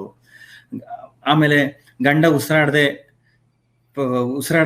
ಏನು ಉಸಿರಾಡದೆ ಪ್ರಾಣ ಬಿಟ್ಟಿದನೋ ಇಲ್ವೋ ಅಂತ ಕೂಡ ಗೊತ್ತಾಗ್ಬೋದು. ಯಾವುದು ಪ್ರಯಾರಿಟಿ ನಮ್ಗೆ? ದೊಡ್ಡ ಅವ್ರೆಲ್ಲರೂ ಕೂಗಾಡ್ತಿರ್ತಾರೆ. ಈಗ ಒಬ್ರು ಇಬ್ರು ಡಾಕ್ಟರ್ಗಳು ಒಬ್ರು ಇಬ್ರು ಇರ್ತೀವಿ ನಾವು, ಎಲ್ಲರೂ ಕೂಗಾಡ್ತಿರ್ತಾರೆ. ಮತ್ತೆ ಇನ್ನೊಬ್ರು ಯಾರೋ ಅಡ್ಮಿನಿಸ್ಟ್ರೇಟರ್ ಯಾರೋ ಬಂದ್ಬಿಟ್ಟು, ನೋಡಿ ನನ್ನ ಕಸಿನ್ಗೆ ಯಾರಿಗೋ ಹಾರ್ಟ್ ಅಟ್ಯಾಕ್ ಆಗ್ತಿದೆ, ಅವನು ನೋಡ್ಕೋಬೇಕು. ಸೊ ಫಸ್ಟ್ ಪ್ರಯಾರಿಟಿ, ಅದಕ್ಕೋಸ್ಕರ ಅಮೆರಿಕಾದಲ್ಲಿ ಪ್ರೋಟೋಕಾಲ್ಗಳು ಮಾಡಿದ್ದಾರೆ. ಯಾರಿಗೆ whoever is not breathing, whoever is not like having a heartbeat, ಅವ್ರನ್ನ ಫಸ್ಟ್ ನೋಡ್ಕೊಂಡು, ಇನ್ನೊಬ್ರಿಗೆ ನೋವು ಆಗ್ತಾ ಇದೆ ಅಂದ್ರೂ ಅವನಿಗೆ ಏನೋ ನೋವಿಗೆ ಒಂದಿಷ್ಟು ಮಾತ್ರೆಗಳು ಕೊಡ್ಬೋದು, ಇಂಜೆಕ್ಷನ್ ಕೊಡ್ಬೋದು ಹೊರತು ವಿ ಆರ್ ನಾಟ್ ಒಂಥರ ವಿಜುವಲ್ಸ್ ಆಪ್ಟಿಕ್ಸ್ ಇಂದ ನಾವು ಡಿಸ್ಟ್ರಾಕ್ಟ್ ಆಗ್ತಿದ್ದಂಗೆ ನಮ್ಮನ್ನು ಟ್ರೈನ್ ಮಾಡಿರ್ತಾರೆ. ಅಂದ್ರೆ ಚಿಕ್ಕ ಮಗು ಮೂಳೆ ಮುರಿದಿರೋದು ಮತ್ತೆ ಗಾಯ ಆಗಿ ಹೊರಗೆ ಬಂದಿರೋದು ನೋಡಿದಾಗ ಯಾರಿಗಾದ್ರೂ ಫಸ್ಟ್ ಅವಳನ್ನ ನೋಡ್ಬೇಕು ಅಂತ ಹೋಗುತ್ತೆ. ಆದ್ರೆ ಅವ್ರಪ್ಪ ಇನ್ನೊಂದು ನೀವು ಅವನ್ನ ನೋಡ್ದೆ ಹೋದ್ರೆ ಅವ್ರ 35-40 ವರ್ಷದ ಅಪ್ಪಂಗೆ ಏನೋ ಇಂಟರ್ನಲ್ ಬ್ಲೀಡಿಂಗ್ ಆಗಿ ಅವ್ನು ಸಾಯ್ತಾ ಇರ್ಬೋದು. So you have to attend to him first. ಅಂದ್ರೆ ಇದು I am just giving you an extreme example. It doesn't happen every day, but you have to be prepared for it. I have dealt with these cases and multiple times. ಅಂದ್ರೆ ಇದು ತುಂಬಾ ಆಗ್ತಾ ಇರುತ್ತೆ ಈ ತರದ್ದು. ಆದ್ರಿಂದ ಒಂದ್ ರೀತಿ you are prepared for everything at every minute. ಈಗ ಆಲ್ ಆಫ್ ಎ ಸಡನ್ ಸುಮ್ನೆ ಕುತ್ಕೊಂಡು ಜೊತೆಗೆ ಪಿಜ್ಜಾ ತಿಂತಾ ಇದ್ದವ್ರ ಜೊತೆಗೆ ಏನು ಕೆಲಸ ಇಲ್ಲ ಪಿಜ್ಜಾ ತಿಂತ ಒಂದು 4 ಆಂಬುಲೆನ್ಸ್ ಒಟ್ಟಿಗೆ ಬಂದ್ಬಿಡ್ಬೋದು. So you are like prepared for everything. And ಈಗ ಕೋವಿಡ್ ಟೈಮಲ್ಲಿ ನಮಗೆ ಅದು ಬಹಳಷ್ಟು ಡಿಫರೆನ್ಸ್ ಗೊತ್ತಾಯಿತು. ಯಾಕಂದ್ರೆ ಈಗ ಇಂಡಿಯಾದಲ್ಲಿ that was the biggest thing that was lacking Covid ಟೈಮಲ್ಲಿ. ಅಂದ್ರೆ ಫ್ರಂಟ್ ಲೈನ್ ನಮಗೆ ಡಾಕ್ಟರ್ ಜನಕ್ಕೆ ಏನ್ ಬೇಕಾಯ್ತು, ನಾನು ಒಂದು ಕೋವಿಡ್ ಪೋರ್ಟಲ್ ಮಾಡಿದ್ವಿ ನಾವು, ಒಂದು ಗ್ರೂಪು, ಅದ್ರೊಳಗೆ ನಾನು 20 ಸತಿ ಅದನ್ನೇ ಹೇಳಿದ್ದೀನಿ. ಏನ್ ಬೇಕಿತ್ತು ಜನಕ್ಕೆ ಅಂದ್ರೆ, ಬಹಳಷ್ಟು ಮಿಸ್ಇನ್ಫಾರ್ಮೇಶನ್ ಫ್ಲೋಟ್ ಆಗ್ತಿರುತ್ತೆ. ನಿಮಗೆ 8ನೇ ದಿನ ಜ್ವರ ಬಂದ್ರೆ ಅಡ್ಮಿಟ್ ಆಗ್ಬೇಕು, ಆಯ್ತಾ, 7ನೇ ದಿನ ಜ್ವರ ಬಂದ್ರೆ ಅಡ್ಮಿಟ್ ಆಗ್ಬೇಕು, ಬೆಡ್ ಸಿಗಲ್ಲ ಅಡ್ಮಿಟ್ ಆಗ್ಬೇಕು, ಈ ತರ.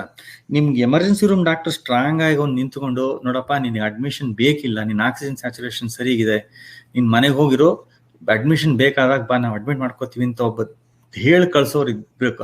ಅವಾಗ ಅದು ಇಷ್ಟೊಂದು ಒಂದು ಇದು ಕ್ಯಾಸ್ ಆಗ್ತಿರ್ಲಿಲ್ಲ ಅಲ್ಲಿ. So I work in a very chaotic environment, but I am the leader of that, to control the chaos. And ನಿಮ್ಮ ಮೇಲೆ ತುಂಬಾ ಜನ ಡಿಪೆಂಡ್ ಆಗಿರ್ತಾರೆ, because you are the doctor and there are like a team of other people who are working with you, nurses. ಮತ್ತೆ ನೀವೇ ಒಂದು ಧೃತಿಗೆಟ್ಟು ಬಿಟ್ರೆ, ಅಂದ್ರೆ ಧೃತಿಗಳು ಅಂತ ಅನೇಕ ಪ್ರಸಂಗಗಳು ಬರ್ತವೆ. ಇದ್ದಕ್ಕಿದ್ದಂಗೆ 25 ವರ್ಷದವನು ಯಾರೋ ಬಂದ್ಬಿಟ್ಟು ನಿಮ್ ಕಣ್ ಮುಂದೆ ಸದೋಗ್ಬಿಡ್ತಾನೆ. ಅವನ್ಗೆ ನಿಮ್ಗೆ ಆಲ್ ಆಫ್ ಎ ಸಡನ್ ಒಂದು ಇಂಡಿಯಾದ ಕನೆಕ್ಷನ್ ಇರುತ್ತೆ, ಯಾರೋ ಬಿಹಾರಿಂದ ಅವ್ರ ರಿಲೇಟಿವ್ ಫೋನ್ ಮಾಡ್ಬಿಟ್ಟು, ಡಾಕ್ಟರ್ ಸಾಬ್ ಉಸೆ ಬಚಾವ್ ಅವ್ರ ಅಪ್ಪ ಫೋನ್ ಮಾಡ್ತಿರ್ತಾರೆ. ಸೊ ನಿಮಗೆ ಕಣ್ಣಲ್ಲಿ ನೀರು ಬರ್ದೇ ಇರೋದಿದ್ರೆ ನೀವು ಮನುಷ್ಯರಲ್ಲ ಆ ಸಮಯದಲ್ಲಿ. ಅಂತವೆಲ್ಲಾನು ತಡೆಗಟ್ಕೊಂಡು ನಾವೇನ್ ಆ ಸಮಯದಲ್ಲಿ ಆ ಹುಡುಗನ ಗರ್ಲ್ ಫ್ರೆಂಡ್ ಯಾರೋ ಗೊಳೋ ಅಂತ ಅಳ್ತಿರ್ತಾಳೆ, ಅವಳನ್ನ ನೀವು ಸಮಾಧಾನ ಮಾಡ್ಬೇಕು. ಇಲ್ಲಿ ಅಪ್ಪ all of a sudden you make a connection, right? Doctor ಸಾಬ್ ಅಪಿ ಬಚಾನ ಅಂತ ಹೇಳಿ ಇದ್ದಕ್ಕಿದ್ದಂಗೆ ಕೈ ಮುಕ್ಕೊಂಡು ಫೋನಲ್ಲಿ ಕೇಳಿದ್ರೆ, ಈ ಹುಡುಗನ್ ಪಾಪ ಏನಾಗಿತ್ತೋ ಏನೋ, ಇವೆಂತವೆಲ್ಲ ಅನೇಕ ಇದು ಬರ್ತವೆ. So that makes you like strong. ಒಂದ್ ರೀತಿ ನೀವೆಲ್ಲಾನು ನೋಡ್ಬೇಕಾಗತ್ತಲ್ಲ. ಅಲ್ಲ, ಅದೇ ಒಂದು ನನ್ಗೆ ನಿಮ್ಮನ್ನ ನೋಡಿದಾಗ್ಲೆಲ್ಲ ಅದ ಪರ್ಸನಲ್ ಆಗು ಹಾಗ ಅನಿಸ್ತಾ ಇತ್ತು. ಜೊತೆಗೇಡದ ಅತ್ಯಂತ ಬ್ಯಾಲೆನ್ಸ್ಡ್ ಮನಸ್ಥಿತಿ ಇರುವಂತ ವ್ಯಕ್ತಿ ಇವರು ಅಂತ ನನಗೆ ಅನಿಸ್ತಾ ಇತ್ತು. ಅಲ್ಲ, ಅದು ಒಂದ್ ರೀತಿ ಪ್ರೊಫೆಷನ್ ಕೊಡೋ ಇದು. ನೀವು the biggest thing is to keep your calm. ಅಂದ್ರೆ ನನಗೆ ಆಗದೆ ಇರೋದು ಗೊತ್ತಿರಬೇಕು, ನಮ್ಗೆ ನನ್ನ ಲಿಮಿಟೇಷನ್ ಕೂಡ ಗೊತ್ತಿರಬೇಕು. ನಾನು ಈ ಸಮಯದಲ್ಲಿ ಇದಾಗ್ಲಿಲ್ಲ ಅಂದ್ರೆ ಬೇರೆಯವ್ರ ಹತ್ರ ನಾನು ಹೆಲ್ಪ್ ತಗೊಳ್ಬೇಕು ಅಂತಾನು ಗೊತ್ತಿರಬೇಕು. ಅದನ್ನ ನಾನು ಯಾವತ್ತು, ಯಾಕಂದ್ರೆ ಇದು you get only one chance in emergency room. ಮತ್ತೆ ಇನ್ನೊಂದ್ಸತಿ ಬರೋದಿಲ್ಲ ಪೇಷಂಟ್. ನೀವು ಡಿಸ್ಚಾರ್ಜ್ ಆದ್ಮೇಲೆ ನೀವು ಅವನಿಗೆ you have to convince him that not only you are discharging him home, ನೀವು ಮನೆಗೆ ಹೋದ್ಮೇಲೆ ನೀವು ಆರಾಮಾಗಿರ್ತೀಯಪ್ಪ, ಸಾಯೋದಿಲ್ಲ ಅನ್ನೋಂತ ಕನ್ವಿನ್ಸ್ ಮಾಡ್ಬೇಕು. ಮತ್ತೆ ಇದ್ರ ಜೊತೆಗೆ ಲಿಟಿಗೇಷನ್ ಕೂಡ. America is like very litigious country. ನಾನು ಯಾವುದೋ ಒಂದು 13 ವರ್ಷದ ಹುಡುಗಿಗೆ ಅಪೆಂಡಿಸೈಟಿಸ್ ಏನಾದ್ರು ಮಿಸ್ ಆಗ್ಬಿಟ್ರೆ ನನಗೆ, if I miss and she goes home and appendix rupture ಆಗಿ ಅವಳಿಗೆ, if she becomes sterile because there is like a fallopian tube that gets involved and scar tissue ಆಗಿ ಅವಳಿಗೆ ಏನಾದ್ರು ಆದ್ರೆ ಲೈಫ್ ಲಾಂಗ್ ಅವಳು ನನಗೆ ಮಗು ಆಗದೆ ಇರೋದಕ್ಕೆ ಗುರುಪ್ರಸಾದ ಕಾರಣ ಅಂದ್ಬಿಟ್ಟು ನನ್ನ ಮೇಲೆ ಸೂ ಮಾಡ್ಕೋಬಹುದು. ಹಾಗಿದ್ರಿಂದ ಬಹಳ ಒಂದು ರೀತಿ ತಂತಿ ಮೇಲೆ ಒಂದು ಬ್ಯಾಲೆನ್ಸ್ ಮಾಡೋ ಕೆಲಸ. ಆ ತಂತಿ ಮೇಲಿನ ನಡಿಗೆಯಲ್ಲೇ ನೀವು ಹಿಜಾಬ್ ಬರ್ದ್ರಿ. ಹಿಜಾಬ್ ಅಂದ್ರೆ ಹಿಜಾಬ್ ನಾನು ಒಂದು 3 ಸರಿ ಓದಿದ್ದೀನಿ ನಾನು. ಯಾಕಂದ್ರೆ ಫಸ್ಟ್ ಟೈಮ್ ನಾನು ಓದಿದಾಗ ನಂಗೆ ಅದು ರಿಪೋರ್ಟೇಜ್ ಅಂತ ಅನಿಸ್ತು. ಆಮೇಲೆ ಸೆಕೆಂಡ್ ಟೈಮ್ ಓದಿದಾಗ ಸ್ವಲ್ಪ ಪಲ್ಸ್ ಸಿಕ್ತು. 3ನೇ ಸರಿ ಓದಿದಾಗ ನನಗೆ ಆ ಕಾದಂಬರಿ ಇಷ್ಟ ಆಯ್ತು. ಸೊ ಹಿಜಾಬ್ ಇದೆಯಲ್ಲ, ಅಗೈನ್ ನಾವು ಆವಾಗ ಕೇಳಿದ ಪ್ರಶ್ನೆ, ಅದು ಕಂಪ್ಲೀಟ್ ಒಂದು ಅಮೆರಿಕದ ಒಂದು ಹಾಸ್ಪಿಟಲ್ ಅಲ್ಲಿ ಯಾವುದೇ ಕನ್ನಡದ ವಾತಾವರಣ ಇಲ್ದಿದ್ದ, ಒಂದು ಸ್ವಲ್ಪವೂ ಕನ್ನಡ ಸಂಸ್ಕೃತಿ ಇಲ್ದಿದ್ದ ಒಂದು ಕಾದಂಬರಿ. ಎಷ್ಟು ಚಾಲೆಂಜ್ ಆಗಿತ್ತು ನಿಮ್ಗೆ ಬರೀಲಿಕ್ಕೆ? ಅದು ನನಗೆ ಈ ದೇವರ ರಜಕ್ಕಿಂತ ಗುಣ ಬರದ ಮೇಲೆ ಬೇರೆ ಏನು ಬರೆಯಕ್ ಆಗ್ಲಿಲ್ಲ. ಕತೆಗಳು ಒಂದಿಷ್ಟು ಬರೆದಿದ್ದು, ಅದು ಮಧ್ಯದಲ್ಲಿ ಒಂದು ಕಥಾ ಸಂಕಲನ ಆಗಿ ಬಂತು ದೇವರ ರಜಾ. ಇದನ್ನ ಬರಿಬೇಕು, ಈ ತರದೊಂದು ಕತೆ ನನ್ನ ತಲೆ ಒಳಗೆ ಬಹಳ ಕಾಡಿತ್ತು. ಅಂದ್ರೆ ಇದು ಯಾವುದೂ ಒಂದು ನಿಜ ಘಟನೆಗಳು ಯಾವುದೂ ಅಲ್ಲ ಅಲ್ಲಿ. ಅಂದ್ರೆ ಇದು ಇಂಡಿವಿಜುವಲ್ ಒಂದು ಸಣ್ಣ ಸಣ್ಣ ಘಟನೆಗಳು ಆಗಿದ್ದನ್ನ ಪೋಣಿಸಿದಾಗ, ಅಥವಾ ಆ ಘಟನೆಗಳು ನನಗೆ ತಲೆ ಒಳಗೆ ಉಳ್ಕೊಂಡಿದ್ದು, ನಾನು ಅದನ್ನ I was trying to connect the dots ಅಲ್ಲ, ಅವಾಗ ಒಂದು ಯಾವ ರೀತಿ ಇದನ್ನ ಕಾದಂಬರಿ ಮಾಡಬಹುದು ಅನ್ನೋದು ನನ್ನ ತಲೆ ಒಳಗೆ ಬಹಳ ಕಾಡಿತ್ತು. ಅದನ್ನ ಎರಡು ಮುಖ್ಯವಾಗಿ, ನಾನು ಒಬ್ಬ ಇಲ್ಲಿ ಹೊರಗಿನಿಂದ ಬಂದ ಒಂದು ನಿವಾಸಿ, ಬೇರೆ ದೇಶದಿಂದ ಬಂದಿರೋನು. ನನಗೆ ಮತ್ತೆ ಎಸ್ಟಾಬ್ಲಿಷ್ಮೆಂಟ್ ಅಂತ ಏನಿದೆ ಅದಕ್ಕೆ, ಮತ್ತೆ ಇನ್ನು ನನಗಿಂತ ಬೇರೆ ರೀತಿಯಾಗಿ ಈ ಒಂದು ದೇಶಕ್ಕೆ ಬಂದಿರೋ ಇಮಿಗ್ರೆಂಟ್ಸ್ ಇದಾರಲ್ಲ, ಅವ್ರಿಗೂ ಮತ್ತೆ ನನಗೂ ಏನು ವ್ಯತ್ಯಾಸ? ನಾನೇ where do I belong after like about 15 to 18 years of staying here? ನನ್ನ class, because I am a doctor, class how does it matter in this immigration? ಅಂದ್ರೆ ಏನೂ ಗೊತ್ತಿಲ್ಲದೆ ಈ ಸೊಮಾಲಿಯಾ ಮತ್ತೆ ಸುಡಾನ್ ಮತ್ತೆ ಈ ಒಂದು ಪ್ರಾಂತ್ಯದಿಂದ ಬರೋರು, ಅವರು ಮುಕ್ಕಾಲ್ವಾಸಿ ಎಲ್ಲ ಕರಿಯರು ಮತ್ತೆ ಮುಸ್ಲಿಮರು. ಈ ಒಂದು ಇಮಿಗ್ರೇಷನ್, ಈ ಒಂದು ಪ್ರಾಸೆಸ್ ಅಲ್ಲಿ ಅವರು ಮತ್ತೆ ನನಗೆ ಏನು ವ್ಯತ್ಯಾಸ ಇದೆ? ನಾನು ಅವ್ರನ್ನ ಯಾವ ರೀತಿ ನೋಡ್ತೀನಿ? Do I discriminate? Am I racist? ಇವೆಲ್ಲ ತಲೆ ಒಳಗೆ ಬಹಳಷ್ಟು ಬರ್ತಿದೆ. ಅಂದ್ರೆ ನನಗೆ ಇಬ್ರು ಬಂದಾಗ, ಒಬ್ಬ ಅಮೆರಿಕಾದ ಒಂದು ಬಿಳಿಯ ಒಂದು ಹೆಂಗಸು ಮತ್ತೆ ಸೊಮಾಲಿಯಾದ ಅಥವಾ ಸುಡಾನ್ ಅನ್ನೋ ಒಂದು ಕರಿ ಹೆಂಗಸು ಒಟ್ಟಿಗೆ ಬಂದಾಗ, ಒಂದೇ ತರದ ಕಾಯಿಲೆಯಿಂದ ಬಂದ್ರೆ ನಾನು ಯಾರು ಮೊದಲು ನೋಡ್ತೀನಿ?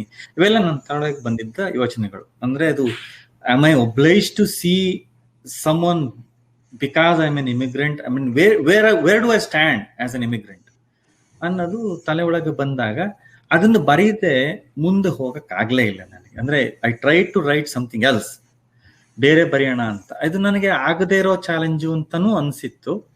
ಒಂದು 5-6 ವರ್ಷ ಬರದೆ, ಅಂದ್ರೆ ಮೊದಲು ಒಂದು 2 ವರ್ಷ ಬರೆದು, ಅಂದ್ರೆ 2 ವರ್ಷ ಅಂದ್ರೆ ಕಂಟಿನ್ಯೂಸ್ ಆಗಿ ಬರಲಿಲ್ಲ, ಬರೆದು 100 ಪೇಜ್ ಬರೆದು ಅದು ಯಾಕೋ ಸರಿ ಹೋಗ್ಲಿಲ್ಲ. ಮತ್ತೆ ಅದು ಯಾವ ರೀತಿ ಹೇಳಬೇಕು ಅನ್ನೋದು ಕೂಡ ಇಂಪಾರ್ಟೆಂಟ್ ಆಯ್ತಲ್ಲ. ಫಸ್ಟ್ ಪರ್ಸನ್ ಹೇಳ್ಬೇಕೋ ಥರ್ಡ್ ಪರ್ಸನ್ ಅದು ಇಂಪಾರ್ಟೆಂಟ್ ಅಂತ ಅನ್ನಿಸ್ತು. ಆಮೇಲೆ ಇದು ಬರೆದೆಲ್ಲ ಆದ್ಮೇಲೆ ಅನೇಕ ತಿದ್ದುಪಡಿಗಳು ಪರಿಷ್ಕಾರ ಆಗಿ, ನನ್ನ ಸ್ನೇಹಿತರು, ಮುಖ್ಯವಾಗಿ ವಿವೇಕ್ ಮೊದಲು ಒಂದು ಮುಕ್ಕಾಲ್ ಬರೆದ ಮೇಲೆ ಅವ್ರಿಗೆ ಕಳಿಸ್ದೆ, ಈ ಒಂದು ಲೆವೆಲ್ ಅಲ್ಲಿ ಸ್ಟ್ರಕ್ ಆಗಿದೆ, ವಾಟ್ ಯು ಥಿಂಕ್ ಅಂದ್ರೆ ಅವರು ಓದ್ಬಿಟ್ಟು ಖುಷಿಯಾಗಿ just continue it, finish it, whatever you do so far. 75% ನಾವಲ್ಲೂ ಚೆನ್ನಾಗಿ ಬರೆದಿದ್ರೆ ಅದು ಎಂಡಿಂಗ್ ಅದು ಹೇಗಾದ್ರೂ ಸರಿ ಹೋಗುತ್ತೆ ಅಂತ. But I always believe in good ending. ನಾನು ನಿಮ್ ಜೊತೆ ಮಾತಾಡ್ಬೇಕಾದ್ರು ಹೇಳಿದ್ದೆ, ಪ್ಲೇನು ಎಷ್ಟೇ ಟರ್ಬುಲೆಂಟ್ ಆಗಿ ಹೋದ್ರೂ ಲ್ಯಾಂಡಿಂಗ್ ಚೆನ್ನಾಗಾದಾಗ ಅದನ್ನ ಜ್ಞಾಪಕ, ಅಥವಾ ಚೆನ್ನಾಗಿ 18 ಗಂಟೆ ನೀವು ಇಂಡಿಯಾದಿಂದ ಸ್ಯಾನ್ ಫ್ರಾನ್ಸಿಸ್ಕೋಗೆ ಬಂದು ಇಫ್ ಇಟ್ ಲ್ಯಾಂಡ್ಸ್ ವೆರಿ ಟರ್ಬುಲೆಂಟ್ಲಿ, ಅಥವಾ ಕ್ರಾಶ್ ಲ್ಯಾಂಡಿಂಗ್ ಆದ್ರೆ ಜನಕ್ಕೆ ಜ್ಞಾಪಕ ಇರೋದು ಕ್ರಾಶ್ ಲ್ಯಾಂಡಿಂಗ್ ಮಾತ್ರ ಜ್ಞಾಪಕ ಇರುತ್ತೆ. ಆದ್ರಿಂದ ನನಗೆ ಅದು I always believe in an effect, ಅಂದ್ರೆ ನನ್ನ ಒಂದು ಮನಸ್ಸಿಗೆ ಸಮಾಧಾನ ಆಗುವಂತ ಒಂದು ಎಂಡಿಂಗ್ ಸಿಗಬೇಕು ಅಂತ. ಬೇರೆಯವ್ರಿಗೆ ಹೆಂಗ್ ಅನ್ಸುತ್ತೆ ಗೊತ್ತಾಗಲ್ವಲ್ಲ. ಸೊ ಅದಾದ್ಮೇಲೆ ಐ ಡಿಸೈಡ್ ಟು ಪಬ್ಲಿಷ್. ಆಮೇಲೆ ಅಂಕಿತದವ್ರಿಗೆ ಇಷ್ಟ ಆಗಿ ಅದು ಪಬ್ಲಿಷ್ ಮಾಡಿದ್ರು. ಅದು ಆಮೇಲೆ ಅದು ಇಂಗ್ಲಿಷ್ಗೂ ಕೂಡ ಅದು ಅನುವಾದ ಆಯಿತು. ಅದೊಂದು ರೀತಿ ಹೋಮ್ ಕಮಿಂಗ್ ಇದ್ದಂಗೆ. ಅಂದ್ರೆ ನಾನು ಇಲ್ಲಿಯ ಒಂದು ಕನ್ನಡದ ಒಂದು ಅಮೆರಿಕಾದ ಒಂದು ಇಂಗ್ಲಿಷಲ್ಲಿ ಆಗೋ ಒಂದು ಪ್ರಪಂಚವನ್ನ ಕನ್ನಡದಕ್ಕೆ ಬರೆದಾಗ ಒಂದ್ ರೀತಿ ಅನುವಾದ ನನ್ನ ಮನಸ್ಸಲ್ಲೇ ಆಗಿತ್ತು. ಅದನ್ನ ವಾಪಸ್ ಇಂಗ್ಲಿಷ್ಗೆ ಅನುವಾದ ಮಾಡ್ದಂಗೆ ಅದು ಒಂದು it was A very pleasant experience. ಅದು ಕೂಡ ಅತ್ಯಂತ ಕುತೂಹಲದಿಂದ ಕೇಳ್ತಾ ಇದ್ದೀನಿ. ಹಿಜಾಬ್ ಇಂಗ್ಲಿಷ್ ಆವೃತ್ತಿ ಬಂತಲ್ಲ, ಮೋಸ್ಟ್ಲಿ ನಿಮ್ಮ ಕೆಲವು ಸ್ನೇಹಿತರು ಅಮೆರಿಕದಲ್ಲಿ ಇದ್ದವರು ಮತ್ತೆ ನಿಮ್ಮ ಸುತ್ತಮುತ್ತ ಇದ್ದವರು ಓದಿರ್ಬಹುದು. What was their reaction?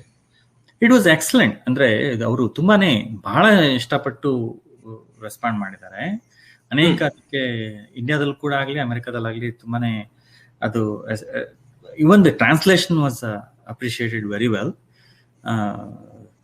ಅದು ಇಲ್ಲಿ ಆಕ್ಚುಲಿ ಒಂದು ನನ್ನ ಇರೋ ಕಡೆ ಸೊಮಾಲಿಯಾದ ಒಂದು ಕಮ್ಯುನಿಟಿ ತುಂಬಾನೇ ಇದೆ.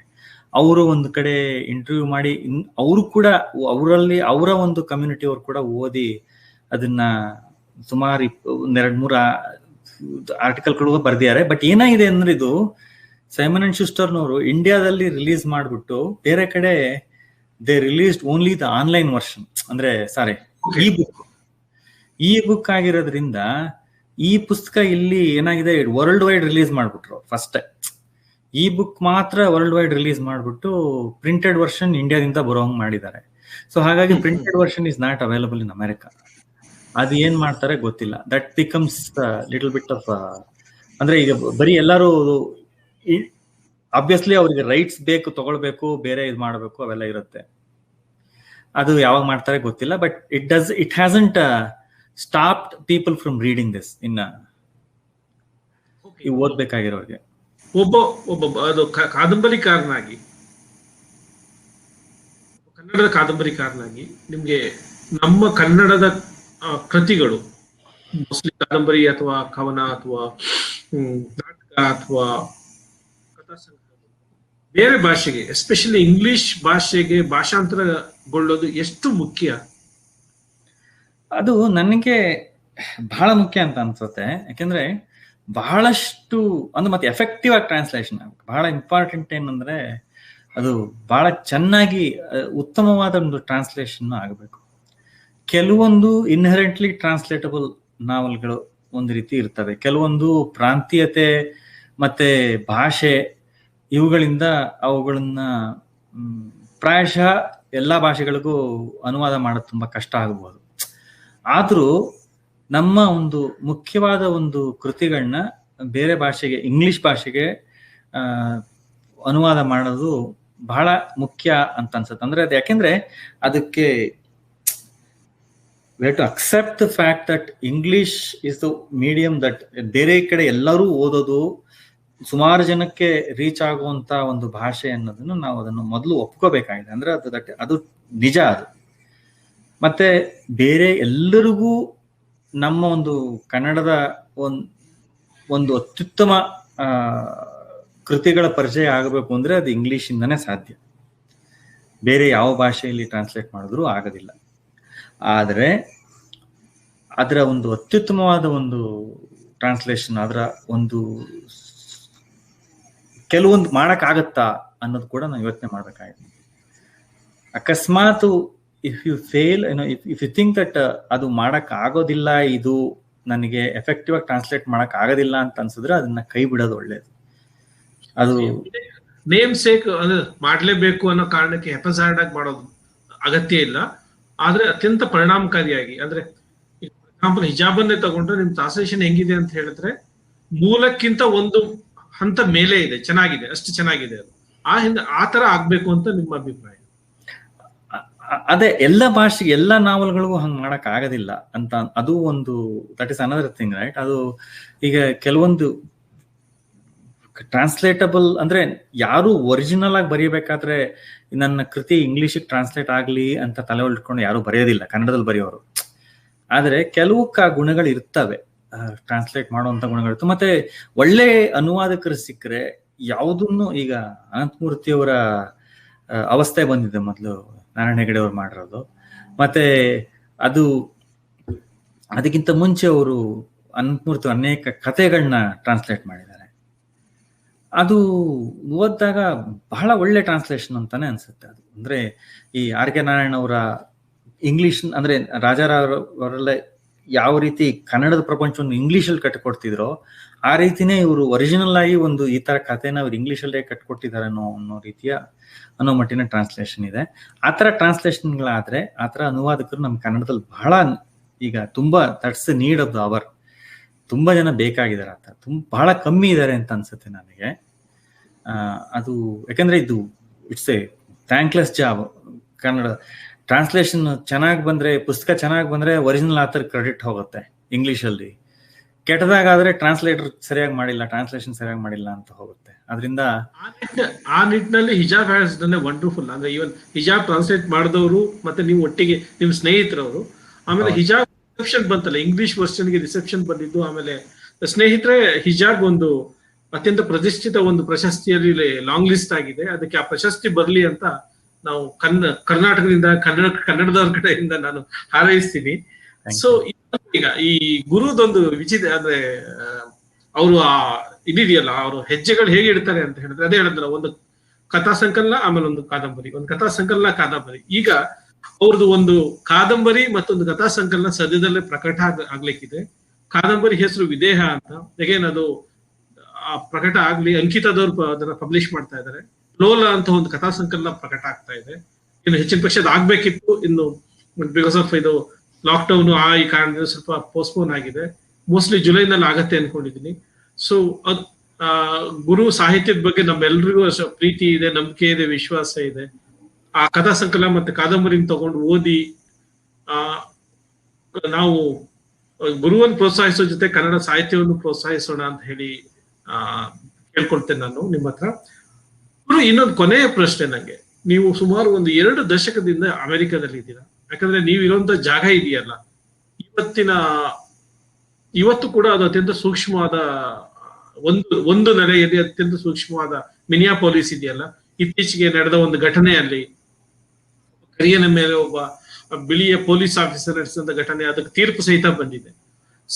ಈ ವಲಸೆ ಹೋಗ್ತೀವಲ್ಲ ನಾವು, ವಲಸೆ ಹೋದ ಒಬ್ಬ ವ್ಯಕ್ತಿಯನ್ನ ಆ ಹೊರಗಿನ ಒಂದು ಪ್ರಪಂಚ, ಎಸ್ಪೆಷಲಿ ಅಮೆರಿಕದಂತ ಪ್ರಪಂಚ ಹೇಗೆ ಸ್ವೀಕಾರ ಮಾಡುತ್ತೆ, ಮತ್ತೆ ಆ ವಲಸೆ ಹೋದವರ ಮಾನಸಿಕ ಸ್ಥಿತಿ ಹೇಗಿರುತ್ತೆ? Even after 2 decades are you guys feeling safe? Safe ಅಂತ ಹೇಳಿದ್ರೆ ಯಾರು ಬಂದು ಹೊಡೆಯಲ್ಲ ಮಾಡೋದು, ಅದು ಬೇರೆ ಪ್ರಶ್ನೆ.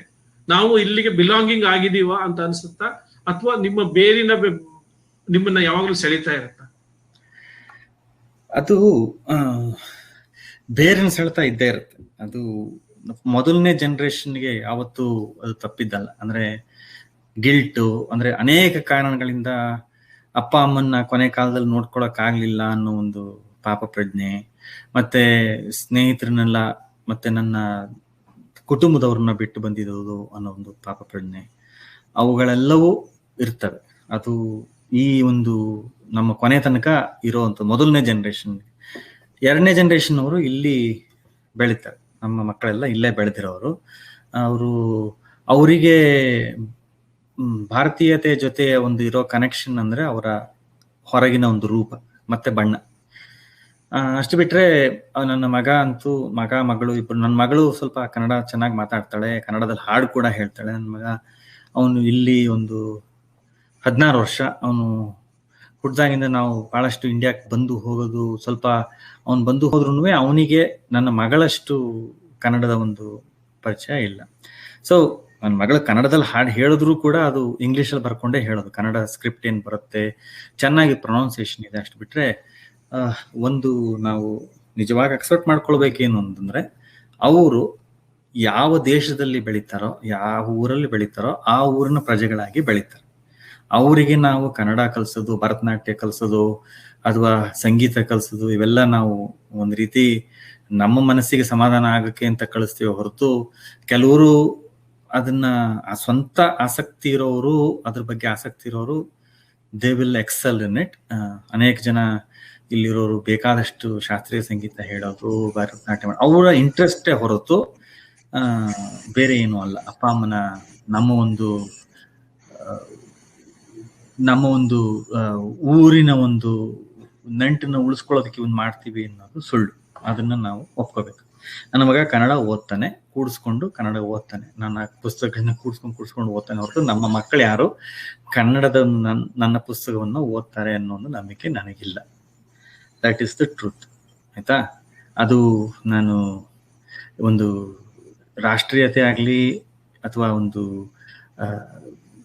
ನನ್ನ ಮಕ್ಕಳು ಕನ್ನಡದವರು, ನಾನು ಕನ್ನಡದಲ್ಲಿ ಬರೀತಿರೋದು ನನ್ನ ಮಕ್ಕಳು ಕನ್ನಡದವರು, ಕನ್ನಡ ಬರುತ್ತೆ ಅಂತ ಹೇಳ್ಕೊಳ್ಳೋ, ಅಥವಾ ಅವರು ಕನ್ನಡ ಕಲ್ತ್ಕೊಂಡು ಬೇರೆ ಏನಾರೋ ಮಾಡ್ತಾರೆ ಅಂತ ಒಂದು ನಂಬಿರೋನು ಕೂಡ ನಾನಲ್ಲ. So that is one part. Second part, are we Americans as we like ನಾವು ಇಲ್ಲಿವರೆಗೂ ಬಂದಿದ್ವಲ್ಲ, ಮೊದಲನೇ ಜನರೇಷನ್ ಆಗಿ ಇಲ್ಲಿಗೆ ಬಂದಿದ್ದೀವಿ, ಮಿಡ್ ವೆಸ್ಟ್ ಅಲ್ಲಿ ಇದೀವಿ. ಬೇರೆ ಕಡೆ ಎಲ್ಲ ಇಲ್ಲಿ ಈ ತರದ್ದೊಂದು ಇಲ್ಲೇ ಒಂದು ಇರೋರು, ಎಷ್ಟೋ ವರ್ಷದಿಂದ ಇರೋರು, ಅವರು ಎಲ್ಲಾ ರೀತಿಯಲ್ಲೂ ಅಮೆರಿಕಾದ ಪ್ರಜೆಗಳಾಗಿರೋರು, ಅವ್ರ ಮೇಲೆ ಯಾಕೆ ಅತ್ಯಾಚಾರಗಳು ನಡೆಯುತ್ತೆ? ಅದು ಮನುಷ್ಯರ ಒಂದು ಸಂಬಂಧದಲ್ಲಿನ ಒಂದು ರೀತಿಯ ವಿಕಾರ. ಅಂದ್ರೆ ಒಬ್ಬನ್ನ ದ್ವೇಷಿಸಬೇಕು ಅಂದ್ರೆ ನೀವು ಕಾರಣಗಳನ್ನ ಹುಡುಕೋಬಹುದು, ಪ್ರೀತಿಸಬೇಕು ಅದೇ ನಮ್ಮ ಜಯಂತ ಹೇಳ್ತಾರಲ್ಲ, ಪ್ರೀತಿ ಅಕಾರಣವಾಗಿರ್ಬೇಕು, ದ್ವೇಷ ಸಕಾರಣವಾಗಿರ್ಬೇಕು. ಆ ರೀತಿ ದ್ವೇಷಿಸಬೇಕು ಅಂದ್ರೆ ನೀವುಗಳು ಕಾರಣಗಳನ್ನ ನಾವು ಹುಡ್ಕೋಬಹುದು. ಕಲರ್ ಕೂಡ ಒಂದು ಕಾರಣ ಆಗುತ್ತೆ, ಆಯ್ತಾ. ಆದ್ರಿಂದ ಈಗ ನಾವು ಒಂದು ನಮ್ಗೆ ಅಡ್ವಾಂಟೇಜ್ ಇರುತ್ತೆ ಏನಂತಂದ್ರೆ, ಅಂದ್ರೆ I don't know if I can call it as an advantage. Class ಅಂದ್ರೆ ನಾವು ಯಾರು ಕೂಡ ಓದದೆ ಬಂದಿರೋರಲ್ಲ. ಮೆಕ್ಸಿಕೋದಿಂದ ಬರೋರು, ಆಫ್ರಿಕಾದಿಂದ ಬರೋರು, ಅವ್ರುಗಳೆಲ್ಲ ಅವ್ರಿಗೆ ಓದು ಬರಹ ಕಮ್ಮಿ, ಜೊತೆಗೆ ಇಂಗ್ಲಿಷ್ ಭಾಷೆ ಮೇಲಿನ ಒಂದು ಪ್ರಭುತ್ವ ಕಮ್ಮಿ. ಸೊ ಇವರಿಗೆ, ಇಲ್ಲಿರೋರಿಗೆ ಏನನ್ಸ್ಬೋದು, ನಮ್ಮ ಊರಿಗೆ ಬಂದು ನಮ್ಮ ಕೆಲಸವನ್ನ, ಅಂದ್ರೆ ಅವ್ರು ಮಾಡೋ ಕೆಲಸಗಳಿದಾವಲ್ಲ, ಒಬ್ಬ ಲೇಬರ್ ಕೆಲಸಗಳಾಗಿರ್ಬೋದು, ಒಂದು ಒಂದು ಮನೆ ಕಟ್ಟೋ ಕೆಲಸ ಆಗಿರ್ಬೋದು, ಅಥವಾ ಬೇರೆ ಕಡೆ ಏನೋ ಒಂದು ಕೆಲಸ ಮಾಡ್ಬೋದು. ನಮ್ಮ ಕೆಲಸಗಳನ್ನ ನೀವು ಕಿತ್ತುಕೊಂಡು ನಮಗೆ ನೀವು ಅಂದ್ರೆ ನಮಗೆ ಕಾಂಪೀಟ್ ಮಾಡುವಂತ ಒಂದು ಕೆಲಸದಲ್ಲಿ ಇದ್ದೀರಾ ನೀವು. ಅಂದ್ರೆ ಆ ಒಂದು you are like trying to compete with us ಅನ್ನೋ ಒಂದು ಮನೋಭಾವನೆ ಬಂದಾಗ ಒಂದು ರೀತಿ ಈ ನಮ್ಮಲ್ಲಿ ಡಿವೈಡ್ ಹೆಂಗ್ ಕಾಣುತ್ತೋ ಅದೇ ರೀತಿ ಒಂದು ಡಿವೈಡ್ ಕಾಣುತ್ತೆ. ಅದು ನನಗೆ ಬೇರೆ ರೀತಿಯಲ್ಲೇ ಅನುಭವ ಆಗಿದೆ.